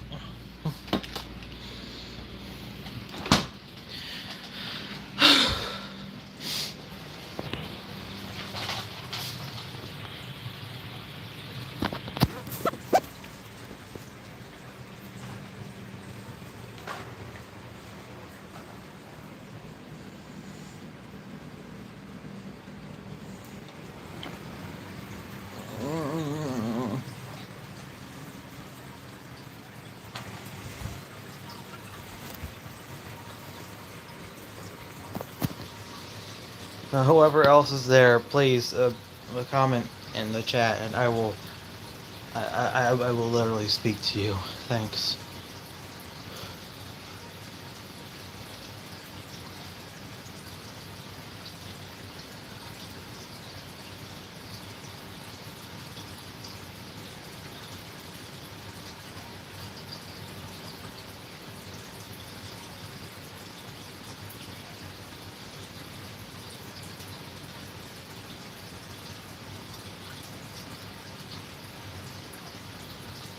Oh, nice, 3 people.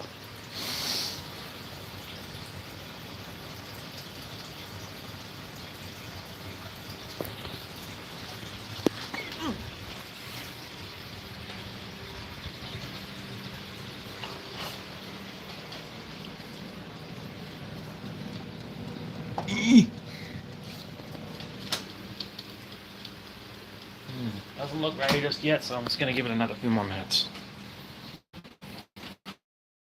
Just our golden brown.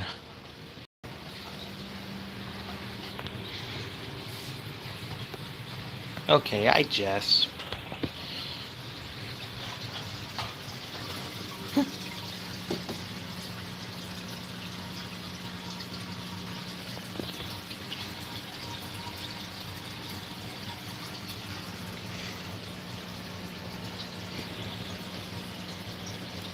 I've got fish tanks, and that's a lot of fish I have.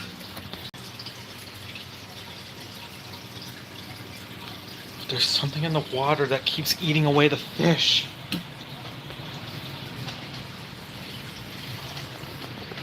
There's literally something in the water that's eating away the fish. I need my pizza cutter.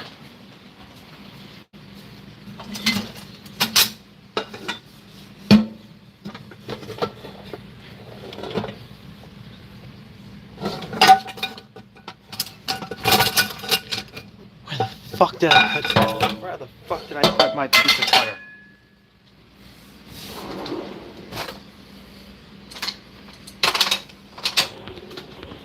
Where the fuck did I put my pizza cutter?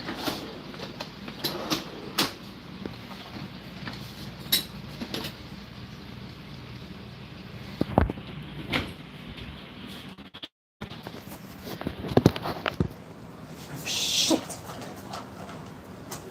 It's ready. But where's my pizza cutter?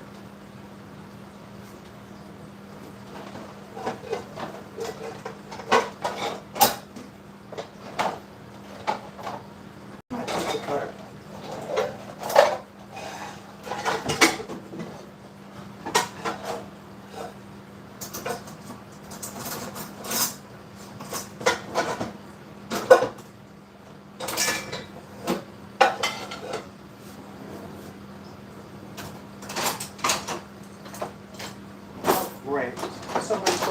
pizza cutter away. How the hell am I supposed to cut this now?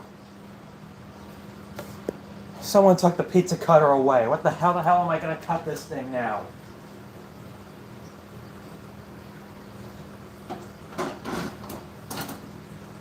Good. Looks like the mac and cheese pizza's ready.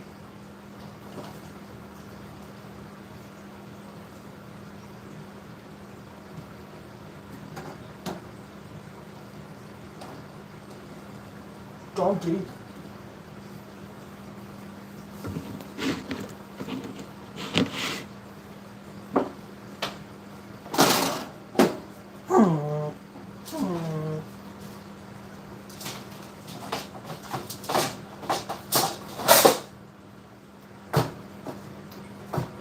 Oh, damn it. How am I supposed to...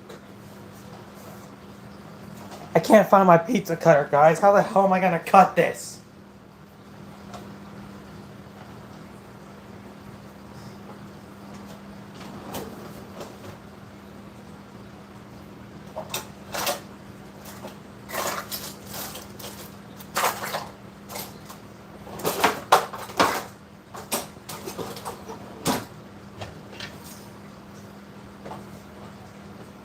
It's only logical that I cut it with a blade.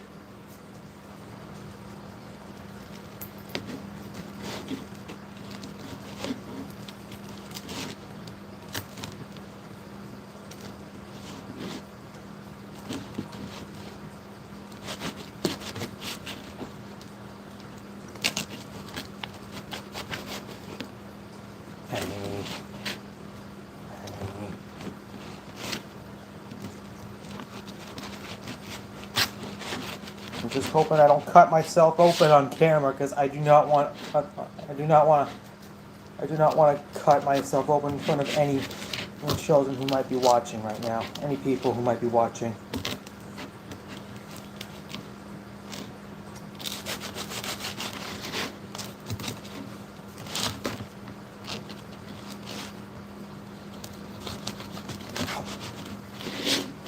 God damn it, it's hot.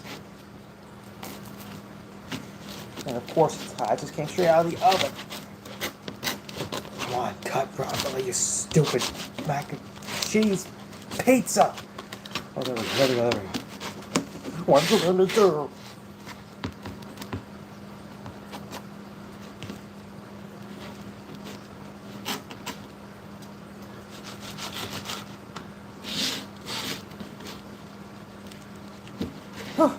Here we go. Pizza's ready.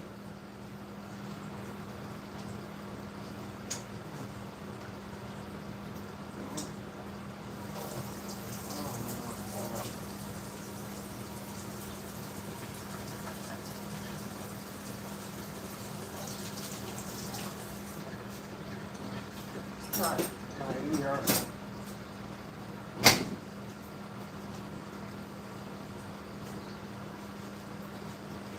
All right. Now let's get the yogurt out.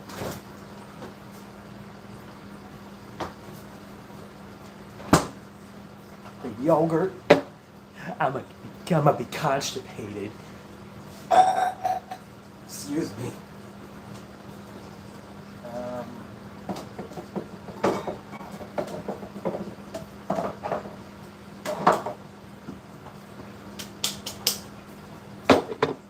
Great, 2 people again, but I don't know who it is.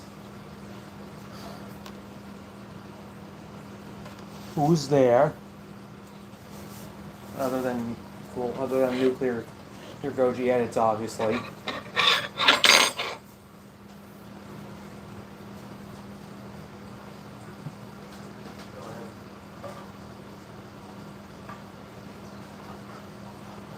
Damn it! Someone took.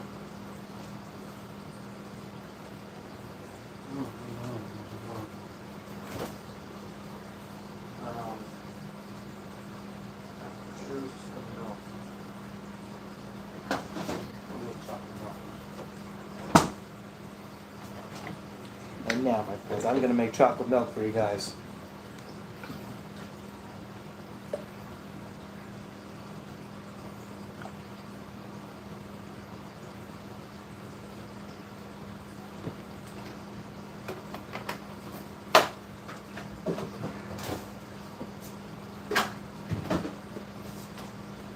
Here's what I used to make the chocolate milk. Nesquik Sam.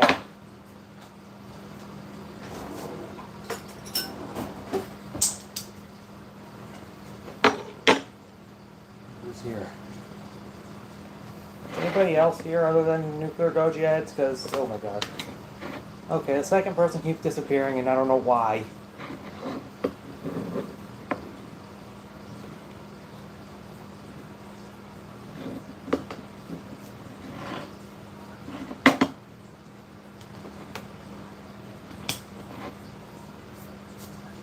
And everybody's gone.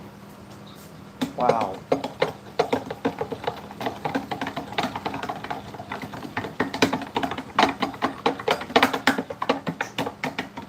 I'm still here. Yeah, obviously you're still here. And you spelled here wrong. It's supposed to be H-E-R-E.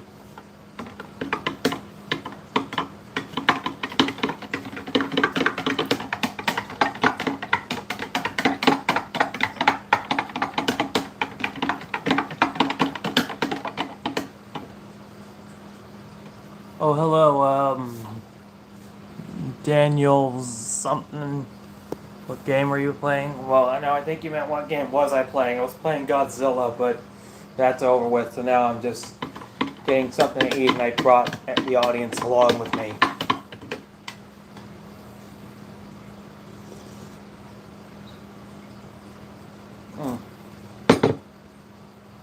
Yeah.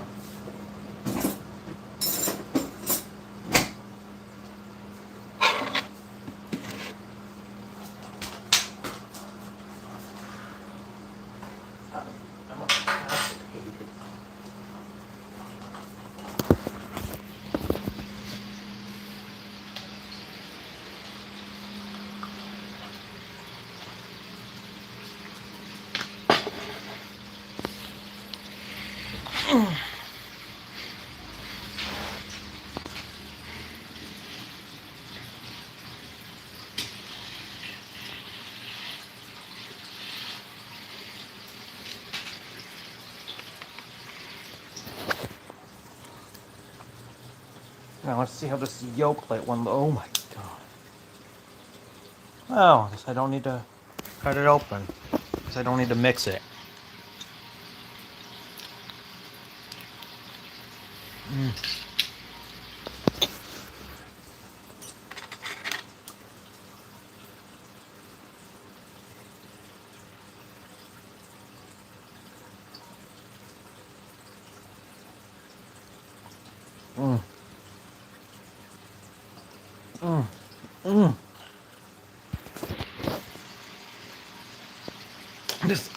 This yogurt's amazing.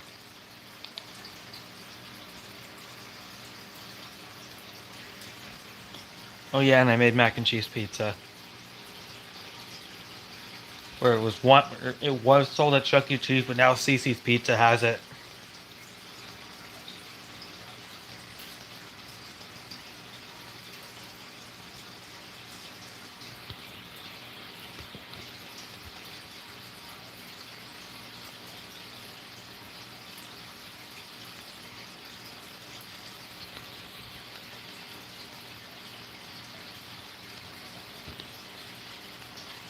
It's on the Disney Destiny Network.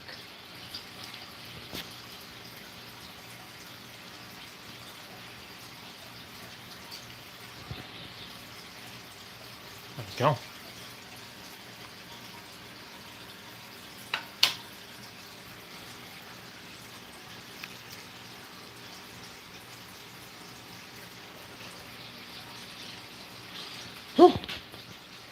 Hot, hot, hot.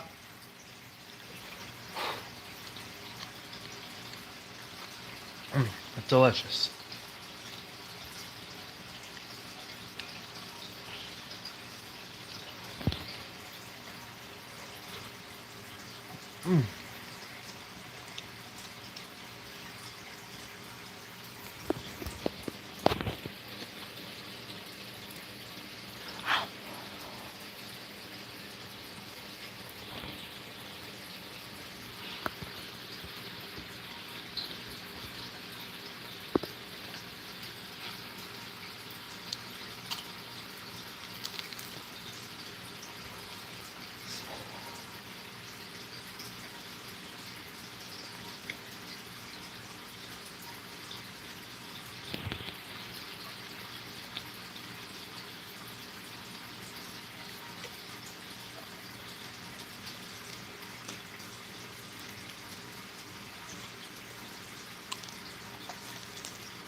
You guys have got to try this.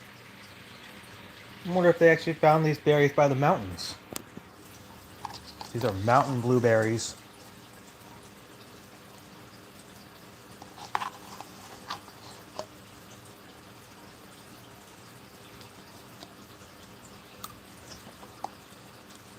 That's it. Okay, that's all you got?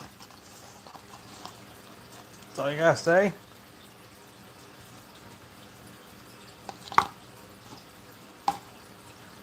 LOL.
Godzilla.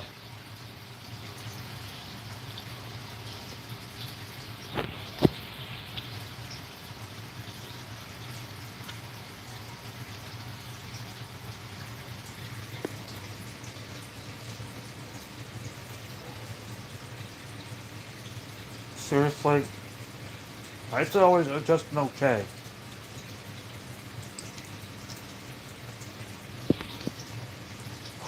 It's hot. So hot.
Excuse me.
You guys don't know how much I love chocolate milk.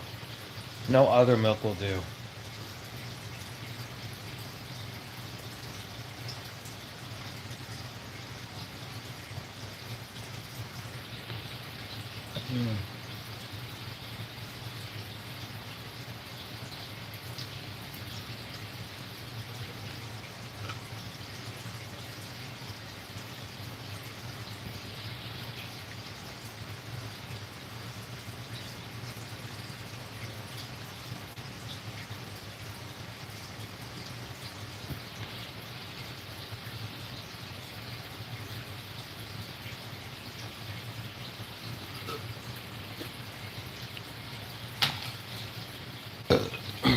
Excuse me.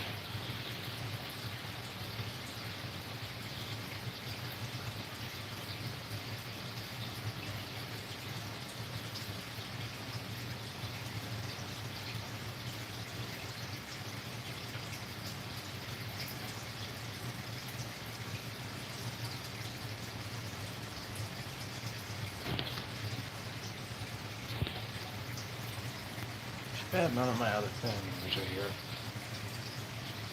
You guys probably wouldn't like the way I eat. Just watch. 1 second. Excuse me. Sorry. 4 likes, nice. Anyway, you guys probably wouldn't like the way I eat, but be warned that this is sometimes how I eat.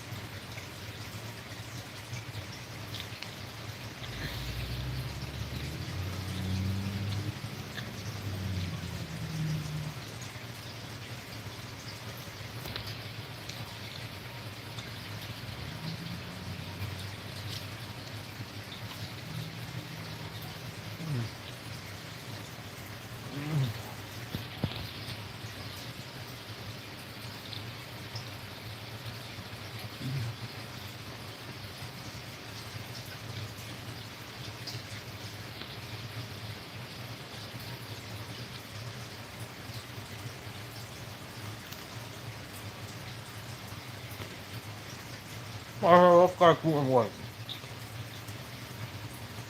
Does it look like I'm doing it okay, kids? I am enjoying the food.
Okay.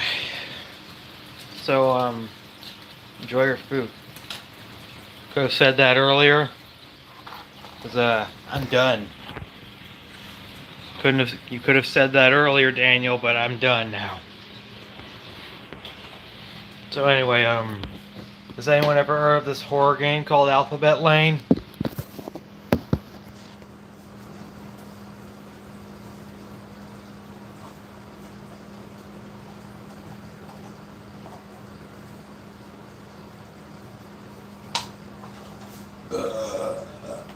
Excuse me.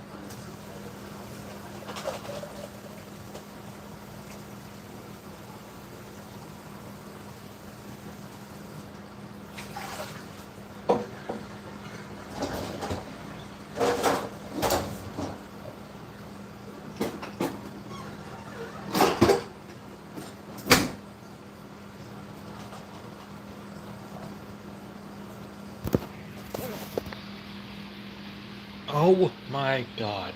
Daniel, we already played Godzilla PS4 today. I'm not playing anything else.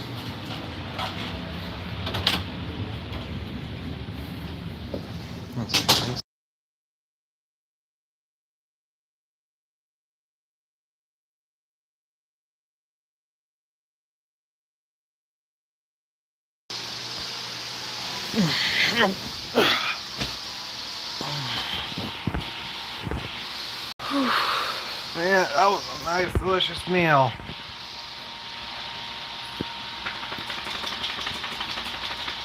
But this was actually really fun. But now, well, I think that's all for this live stream. So I think I'm just gonna end it here.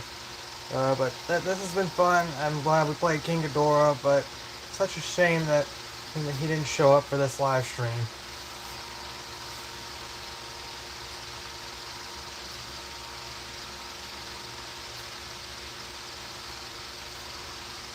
Oof. Oh shit.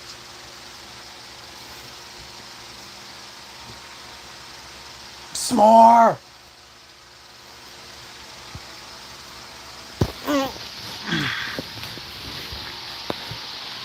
You gotta sleep.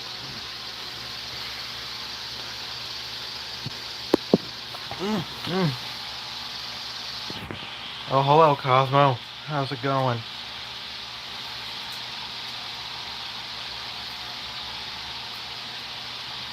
What?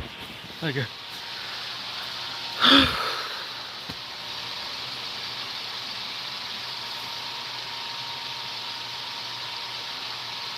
Bad news. What? What is it? What is it, Cosmo?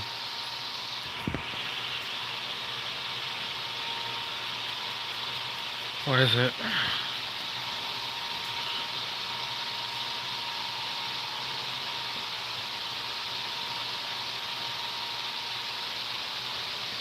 Apparently, the X-Men are reporting. Whoa, whoa, whoa, whoa, whoa. How is that bad news? How is any of that bad news? People wanted to see Tobey Maguire's Spider-Man, Hugh Jackman's Wolverine, in together on screen. Anything, I'd actually be pretty up for it to see Spider-Man fight the X-Men, considering that we haven't seen him fight any of the we haven't seen them in the same movie together, not in the same scenes together.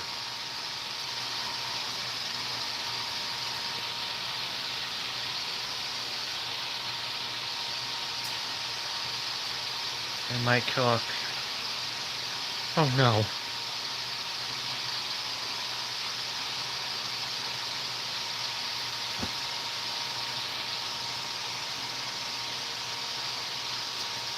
That is the weirdest thing.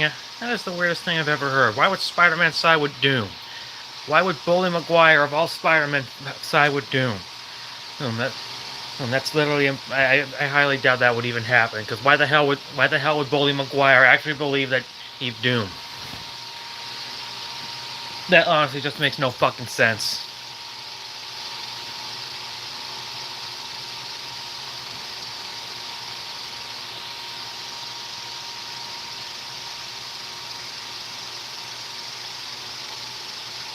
Fans will side with Doom. This is the stupidest thing I've ever heard. That is literally the stupidest thing I've ever heard. But honestly, fans siding with Doom, I missed the part where that's my problem. Move for Doom. I missed the part where that's my problem. I'm gonna put some dirt in those fans' eyes.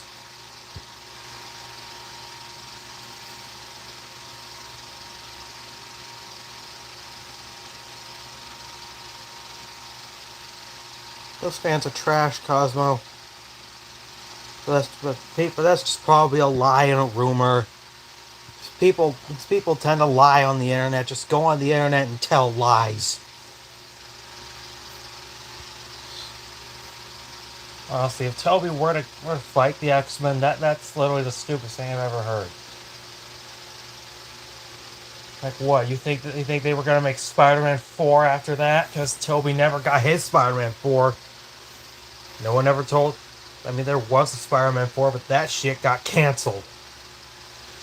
For what I've seen, Vulture was gonna be back.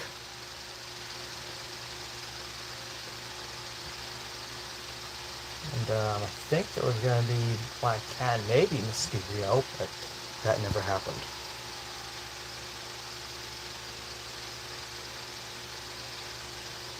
Oh no.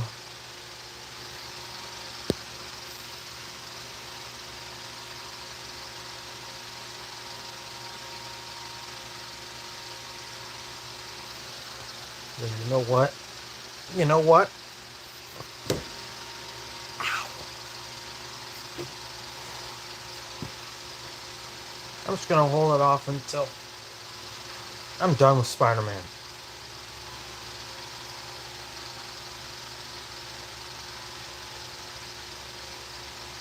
I am done with Bully Maguire.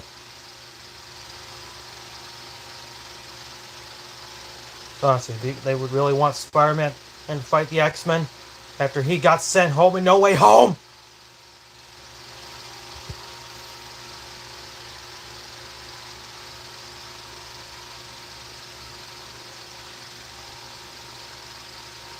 So you're rooting for the X-Men. Whoa, whoa, whoa, whoa, whoa. Just because I said I'm done with Spider-Man does not mean I'm siding with the X-Men.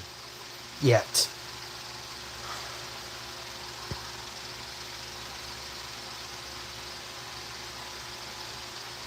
Honestly, when have we ever seen Spider-Man fight the X-Men? Besides Tom Holland fighting 66 Jean Grey, obviously.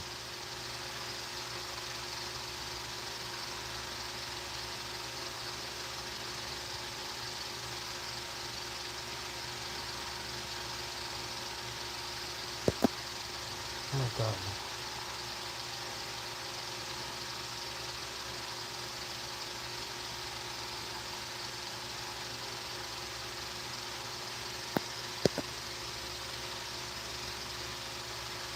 This is really not what the MCU would probably want.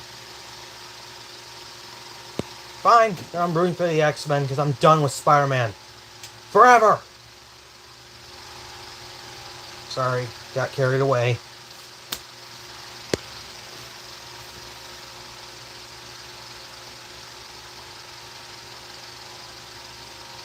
This will mean his villains will die as well. I hope we know that.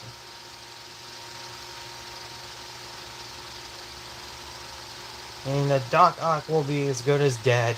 Willem Dafoe's Green Goblin is gone forever, and Sandman's gonna be gone forever. Although, to be fair, he never walked on the set of Spider-Man 3 No Way Home.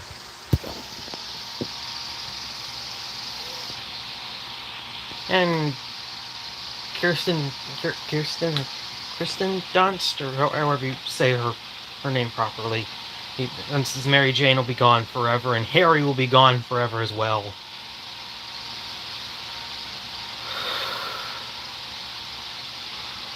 Oh, to be fair, the last time we saw Harry, he got impaled by Venom. Also, congratulations on having Ricky the dog as your prize. Well, thank you very much, Cosmo. I mean, it's been what, 18 years since we saw him on screen? It's because, to be fair, the last time we saw him, he got shot and put down by the Abomination. I swear one day Abomination will pay for doing that.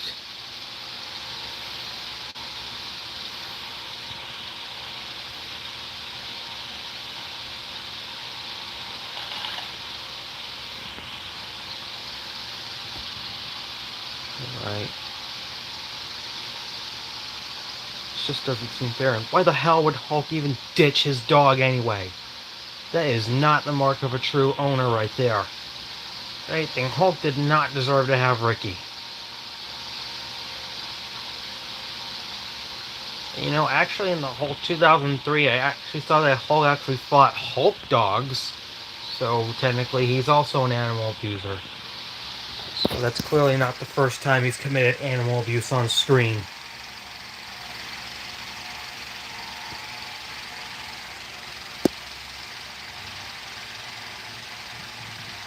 Oh, well, technically it is the first time. The second time was with Fenris.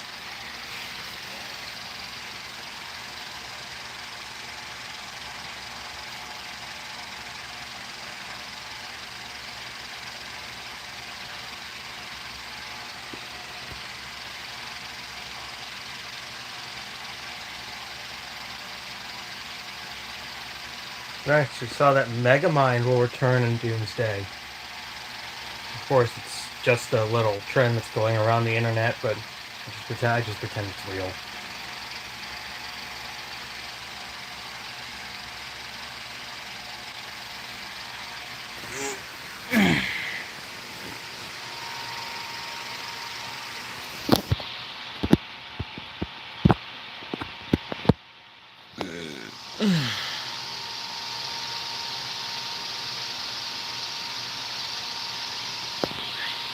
I swear, if I see somebody make sure that they're rooting for Tobey's Spider-Man, I'm gonna click the Don't Show button. Oh, you mean the Don't Recommend Channel button. Or the Not Interested button yet. Yeah. You know what, at this point, I am done with Spider-Man. I am done with his games. I am done with Tobey's Spider-Man. I do not care if he says anything, because I missed the part where that is my problem. But they're really just gonna dishonor Spider-Man like that, huh? They're really gonna dishonor Bully Maguire like that. Not only dishonoring his universe, but killing him off in Doomsday. That's called wasting a character right there.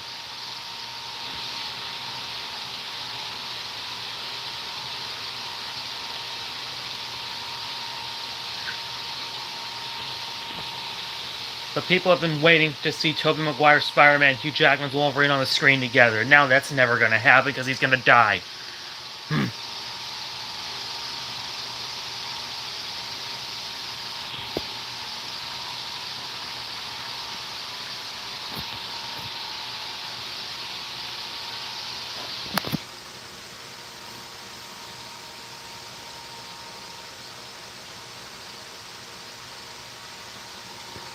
Yeah, I really wish they teamed up. Well, I mean, it is possible since since Doomsday and Secret Wars are going to be the last two MCU films until the MCU's reboot. So the MCU reboots, which mean that we will never see. Which there are a lot of things happen. We'll never see the Guardians of the Galaxy ever again. Their good is gone since their story ended. The War Machine is gone forever, and but to be fair, no one cares about him anymore since Armor Wars got canceled. Honestly, if it did get greenlit, it would have been shit either way.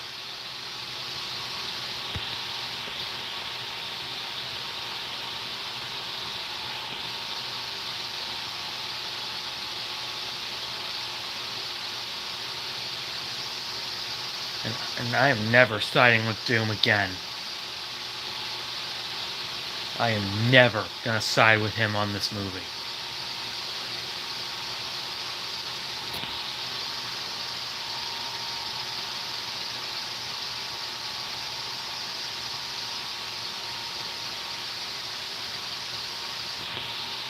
Next thing you know, which honestly, in my opinion, I don't know. He's probably, I don't know, this is my assumption, but what is he gonna offer me one last chance to turn evil again or something?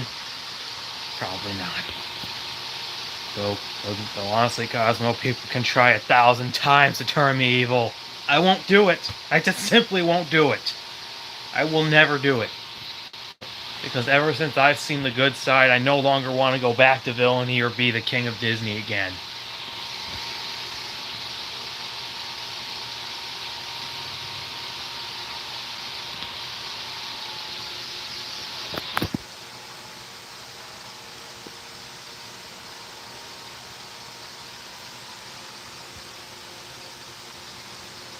Oh, honestly, though.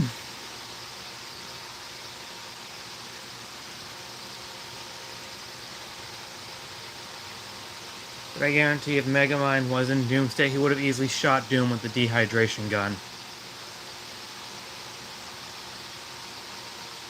Oh, wait, the D-whatever gun.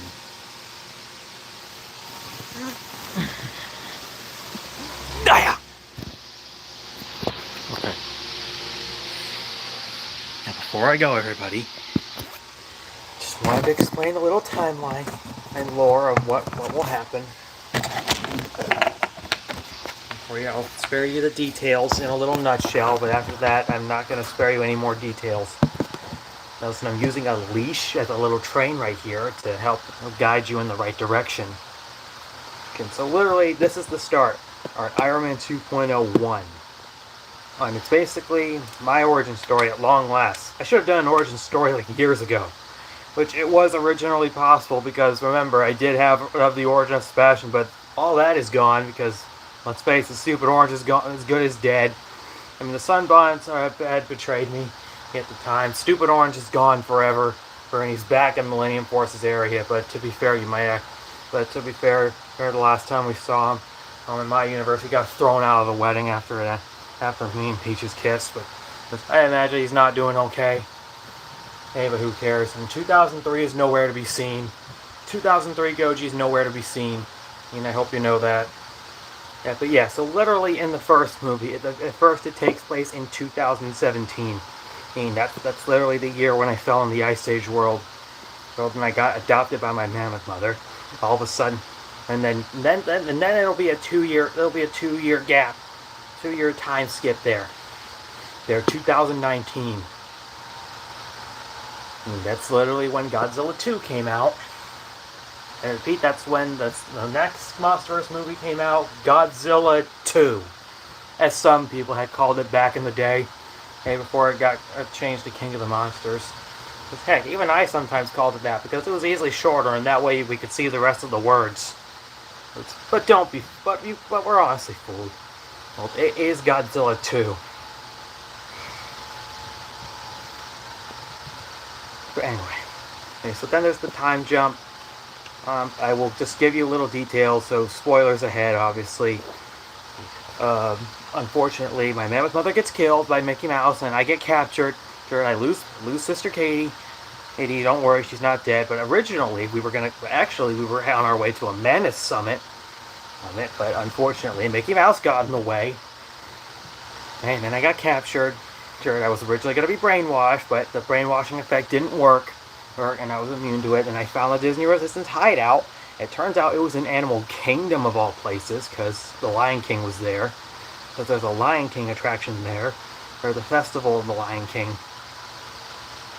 And it turns out there were other characters that Disney had forgotten or just didn't care about over the years, because they were just focusing on live action stuff. Which, by the way, at the time the live action Lion King came out, but if you all remember, it was an exceptionally really bad Lion King reboot with none of the original 1994 cast returning, and significantly worse expressionless animations and bad writing and songs. But we're getting ahead of ourselves. And then, then we get like another 2 years. Another 2.5 years, and then 2021. During that time, though, the Disney Avengers, aka the Disney Resistance, attempted to escape with the help of, and I attempted to escape over and over again, but we were always bested by Mickey Mouse and the others. But then in 2021, when Godzilla vs. Kong came out, unfortunately, the plan to escape had been canceled. And we were just going to go ahead and stay right there, and we didn't, unbeknownst to us yet, there were monsters roaming. But I actually did escape with the help of Wally finding a perfect safe path for me. But before that, I actually escaped because Disney actually sent some troopers to put me down forever. But I was actually victorious in escaping. But unfortunately, I forgot to say goodbye to all my Disney fellas there. Which I was very heartbroken at the time, but I kept running and I didn't look back. I kept running and running. Oh, did I mention I was running?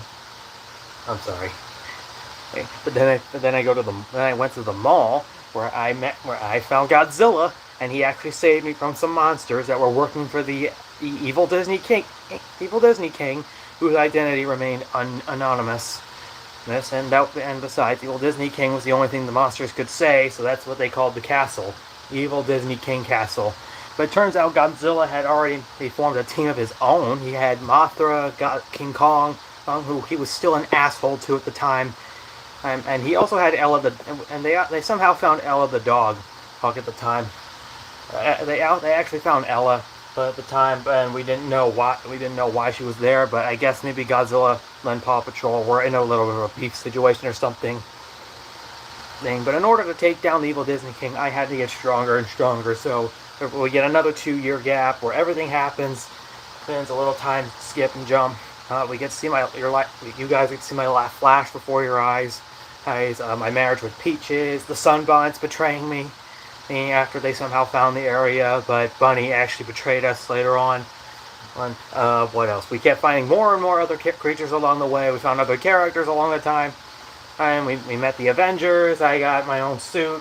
When my hero alias at the time was Iron Boy, but it sounded way too weak. But because even now today, Iron Man 2.0 sends a better message. But then in 2023, that's when the plan was initiated. I was actually stronger enough, but I wasn't sure if I was strong enough yet. But everybody insisted I was ready. So we analyzed the plot to take down Evil Disney King. He came, but unfortunately he wanted to capture me. Instead, he wasn't really interested in the others. But it turns out he's actually scared of Godzilla, I won't give you any details on what the design will look like yet, but Iron Man 2.0 does get captured, but Iron Boy does get captured. Sure, he gets taken to the lair, and it turns out his little plan was to go back in time and stop our Mammoth Mother from being killed and being ambushed. But I was not on. At first, I was on board with it, but then after that, I wasn't, because then I would realize it would eradicate the current timeline. The other heroes find me. Oh yeah, we also fixed Megan at the time. We actually found Megan, meaning Megan's Revenge is canon to the Ultimate Crossover universe still, even though it was 20 minutes long or something. Even though I kind of wish it was an hour long. But anyway, but Iron Boy is victorious. They all killed the evil Disney King. They blew up the castle. So Doctor Strange found out. Doctor Strange actually found out about this, and he was angry at me for tampering with the multiverse all those years. But he was actually very impressed that we all managed to kill evil Disney King. I got a whole new suit at the time, and I changed my name to Iron Man 2.0. Wow, what an amazing, awesome ending, right? And then literally like the next month or something, the children of Iron Man 2.0 and Mighty Mammoth Widow. And remember, this is supposed to take place in 2023, before Godzilla X Kong the New Empire came out, and Godzilla and Kong got their accessories. So if you guys remember, I did show you some the plots and scripts, so if you guys know, you know. Episode 1, the children of Iron Man 2.0 Mighty Mammoth Widow get formed after Sebastian Jr. Severe tasked with making their own little successor team by me and Peaches. They recruit 4 other characters. They recruit Katie from Megan, Cassie from FNAF Security Breach Ruin, and Godzilla Jr. and Mothra Leah, and that's kind of it for them. Episode 2, they start making their own little lair at the time, and they get ideas from the other parents. Episode 3, it turns out Iron Man 2.0 is afraid of necklace snakes. I really don't know what the real plot is. Amazing explanation. Well, I'm not done yet, Nuclear Goji. It's yeah. But episode 4, the children of Iron Man 2.0 Mighty Mammoth Widow get a simulator of all things. And they go through different challenges of their own.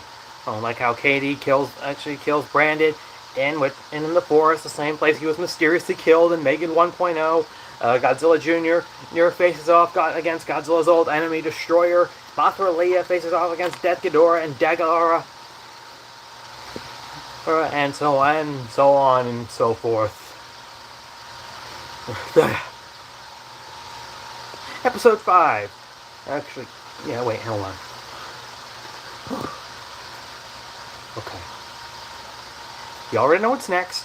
So crazy, and so then after all that, we get a little recap of this, and we get this, and you guys will finally get the sequel, followed by the rest of the show. It's actually big, something to get excited for. And good news is at least it's not straight to DVD or anything. Anyway, the Ice Age Adventures of Iron Man 2.0 and Mighty Mammoth Widow, The Evil Empire is a movie that takes place a year after the first movie.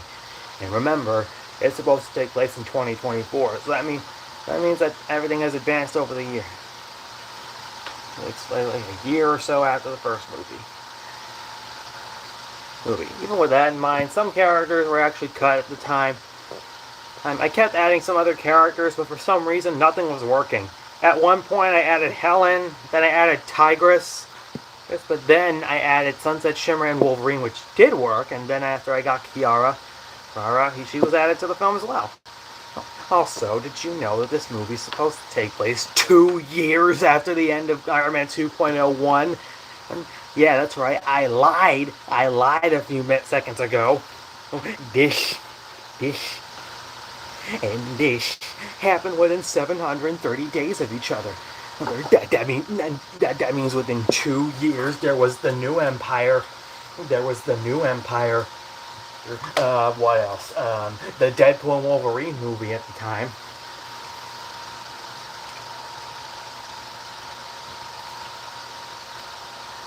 At least maybe half of the Disney minus Afterlife stuff happening here. To which, need I remind you, it's technically possible to push back Disney minus antics that don't include Howie Easy or anything.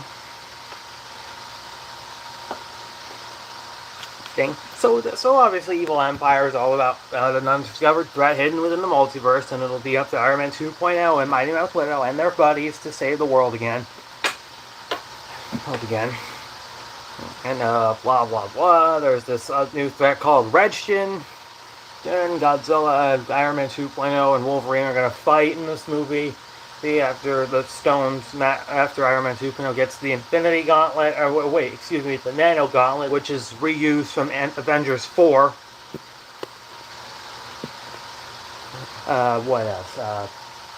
Blah blah blah. Yeah, blah blah blah. The characters fight Redshin for Wilderness. Then he loses this, and the hook gets stolen, and he loses the helmet. Blah blah blah. Blah blah blah blah blah. Before that, though, episode 5, before the Evil Empire. Where the children of Iron Man 2.0 and Iron Man Widow are looking for new members. Catnap Jr. and Dog Day Jr. are here, so keep that in mind. And I actually did get Catnap and Dog Day at that time. Now, originally, though, the script was changed because in the original version, Kiara was going, inexplicable reason, Kiara was originally going to be an unappreciative asshole to Mighty Mammoth Widow because she heard about the story about how she called me a moron. Until Manny came in and complained about it. Until he forced me to change it, and the truth is, I was literally intending on doing character assassination on Mighty Mammoth Widow behind her back, but I'm not going to do that ever again because I do not like character assassinations, and I don't know why I was doing character assassination, but yeah, no more character assassination here. I haven't even heard from Bear JW because I think I might have annoyed him too much with all those emails or something. I don't know what's going on. I'm concerned he's probably dead. I don't know what's going on. I don't know if he's dead or if he's just busy with other things, and I'm freaking out. But now Peaches and Kiara are going to be friends, and why should I even say that I was originally going to make Kiara treat Peaches like garbage in the show? Anyway, next episode. During the Evil Empire, the children of Iron Man 2.0 are not allowed to eat in the kitchen because the floors were just waxed down. But Sebastian Jr. ends up trying to eat something in the kitchen, but accidentally makes Cassie bump into Cassie and make her throw strawberry jam onto the floor, or causing Suko to slip and fall. Excuse me. But then they actually meet Shimo. Yes, that's right, Shimo's back. At least Shimo's back. Yeah, Shimo's returned. But it turns out that Zuko has a little punishment where he has to be home by a 10 o'clock curfew he has to follow. Or Shimo will literally throw him out of the hollow earth and he'll be homeless. Glad to hear that Shimo returns. Yeah, glad to hear that. Good boy. But if the monsterverse is going to kill her off, then I don't even want to talk about that. Next episode, after the Evil Empire, we learn that Kiara is pregnant with Ciara. Yeah, that's right. Kiara was pregnant with Ciara throughout the second film. We just didn't know it yet because she didn't tell anybody. She and Sunset Shimmer were forming a little temporary partnership, and until all that gets retconned by Precious Pony becoming a partner, there was Sunset Shimmer. Hooray!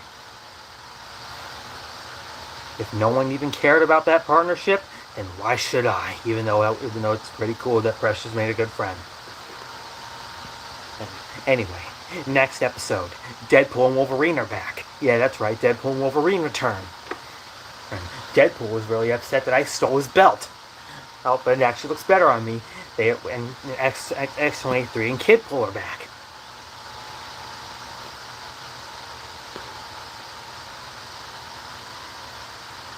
And their little challenge is Cassandra Nova and X-24. However, I managed to sabotage the simulator a little bit and make Cassandra Nova even more stupid and X-24 even more weak. Just a reminder, Deadpool does not appear again after episode 8. He's just there for one episode only, and then he disappears. After that, we don't even see him again. But he does break the fourth wall one more time, saying that he has no idea why the fuck the show even brought him back. Anyway, next episode. It's an Iron Man 2.0 centered episode and the DreamWorks universe is confirmed to be in the ultimate crossover universe. Iron Man 2.0. Was trying to find a pony for the children of Iron Man 2.0. My announced with their team actors, Sabrina and Sebastian Jr. wanted to get their own pony. That isn't until I found out about that I still have a baby Corp Binky from Boss Baby. Yeah, hang on a second.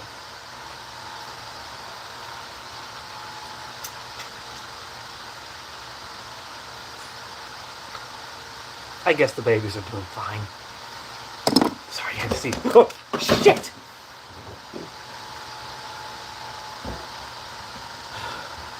What I was trying to say is, sorry you had to see that.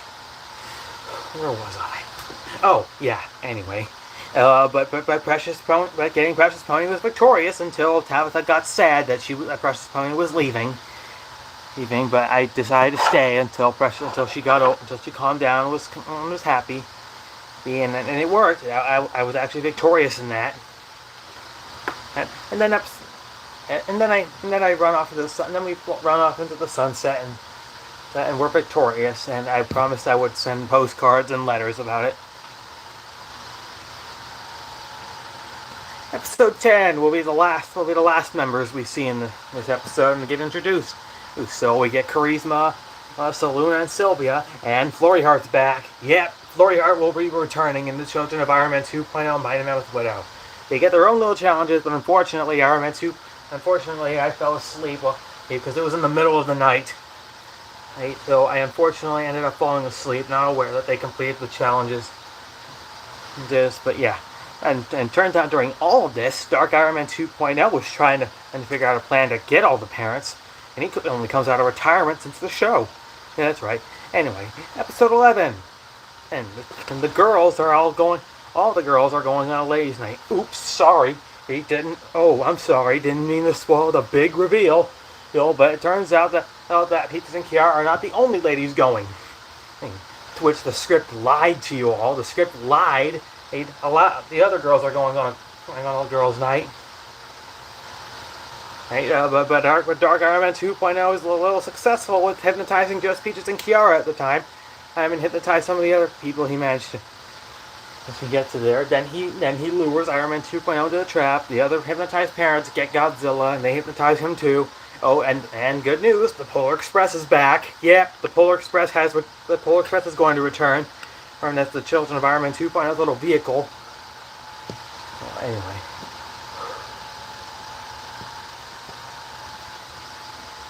And everybody's victorious. Iron Man 2.0 kills Dark Iron Man 2.0 with the help of the children. The children actually kill him, and they get a little name rebrand, which I will not say anything about that.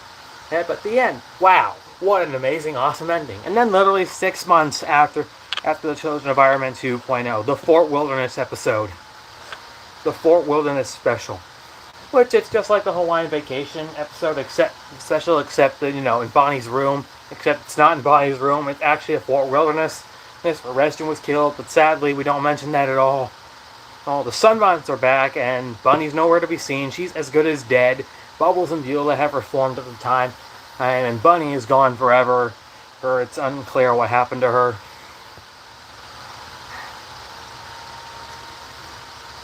But then, to wrap up the film, the second Iron Man 2.0 helps vacationists tour their vacations.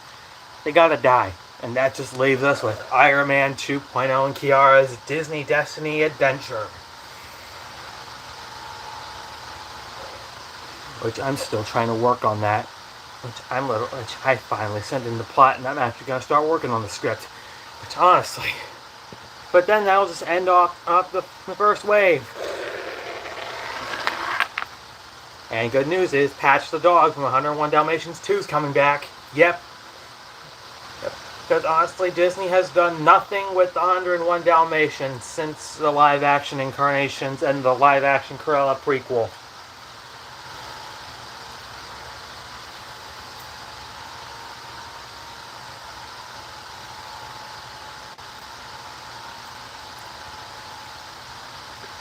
And I did actually watch a little bit of the live-action 101 Dalmatians with just one gold, silver, and bronze, and the Morons Olympics. Who won the gold? Shut up! It was actually pretty funny. And to start off Phase 2, we get the second season of the Children of Iron Man 2.0 Mighty Mammoth Widow. Even though I never got a yes, but I didn't get a no either. So I guess it means that the Children of Iron Man 2.0 Mighty Mammoth Widow Season 2 is coming.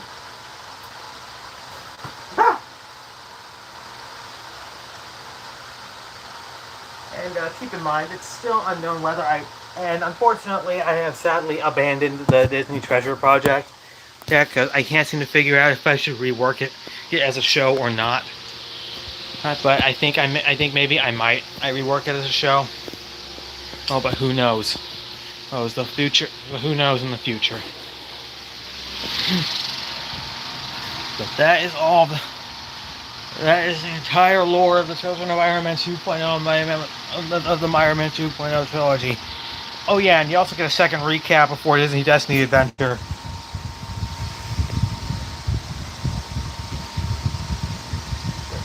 Which in the first recap, I explained the plot of the first movie to you guys. With a little bit of jokes here and there.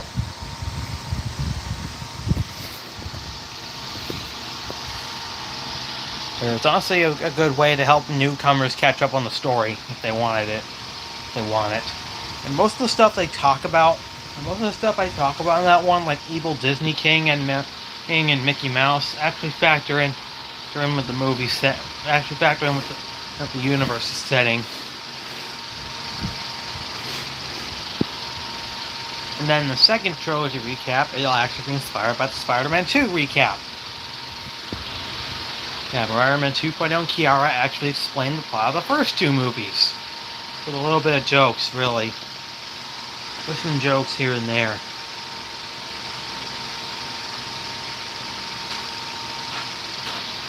Which honestly, with the Miles Morales one and the Spider-Man 2 recap, they're actually pretty good.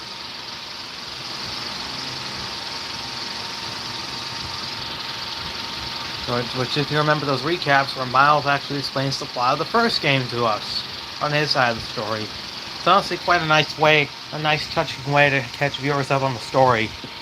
And most of the stuff he talks about, like Devil's Breath, and the Sinister Six, sometimes do factor in with that game's setting. So sometimes I don't know if they should have had that there. Like at first I was like, stop reminding me that I could be playing the first Spider-Man game instead, okay? I'm depressed enough as it is. I'm excited enough as it is.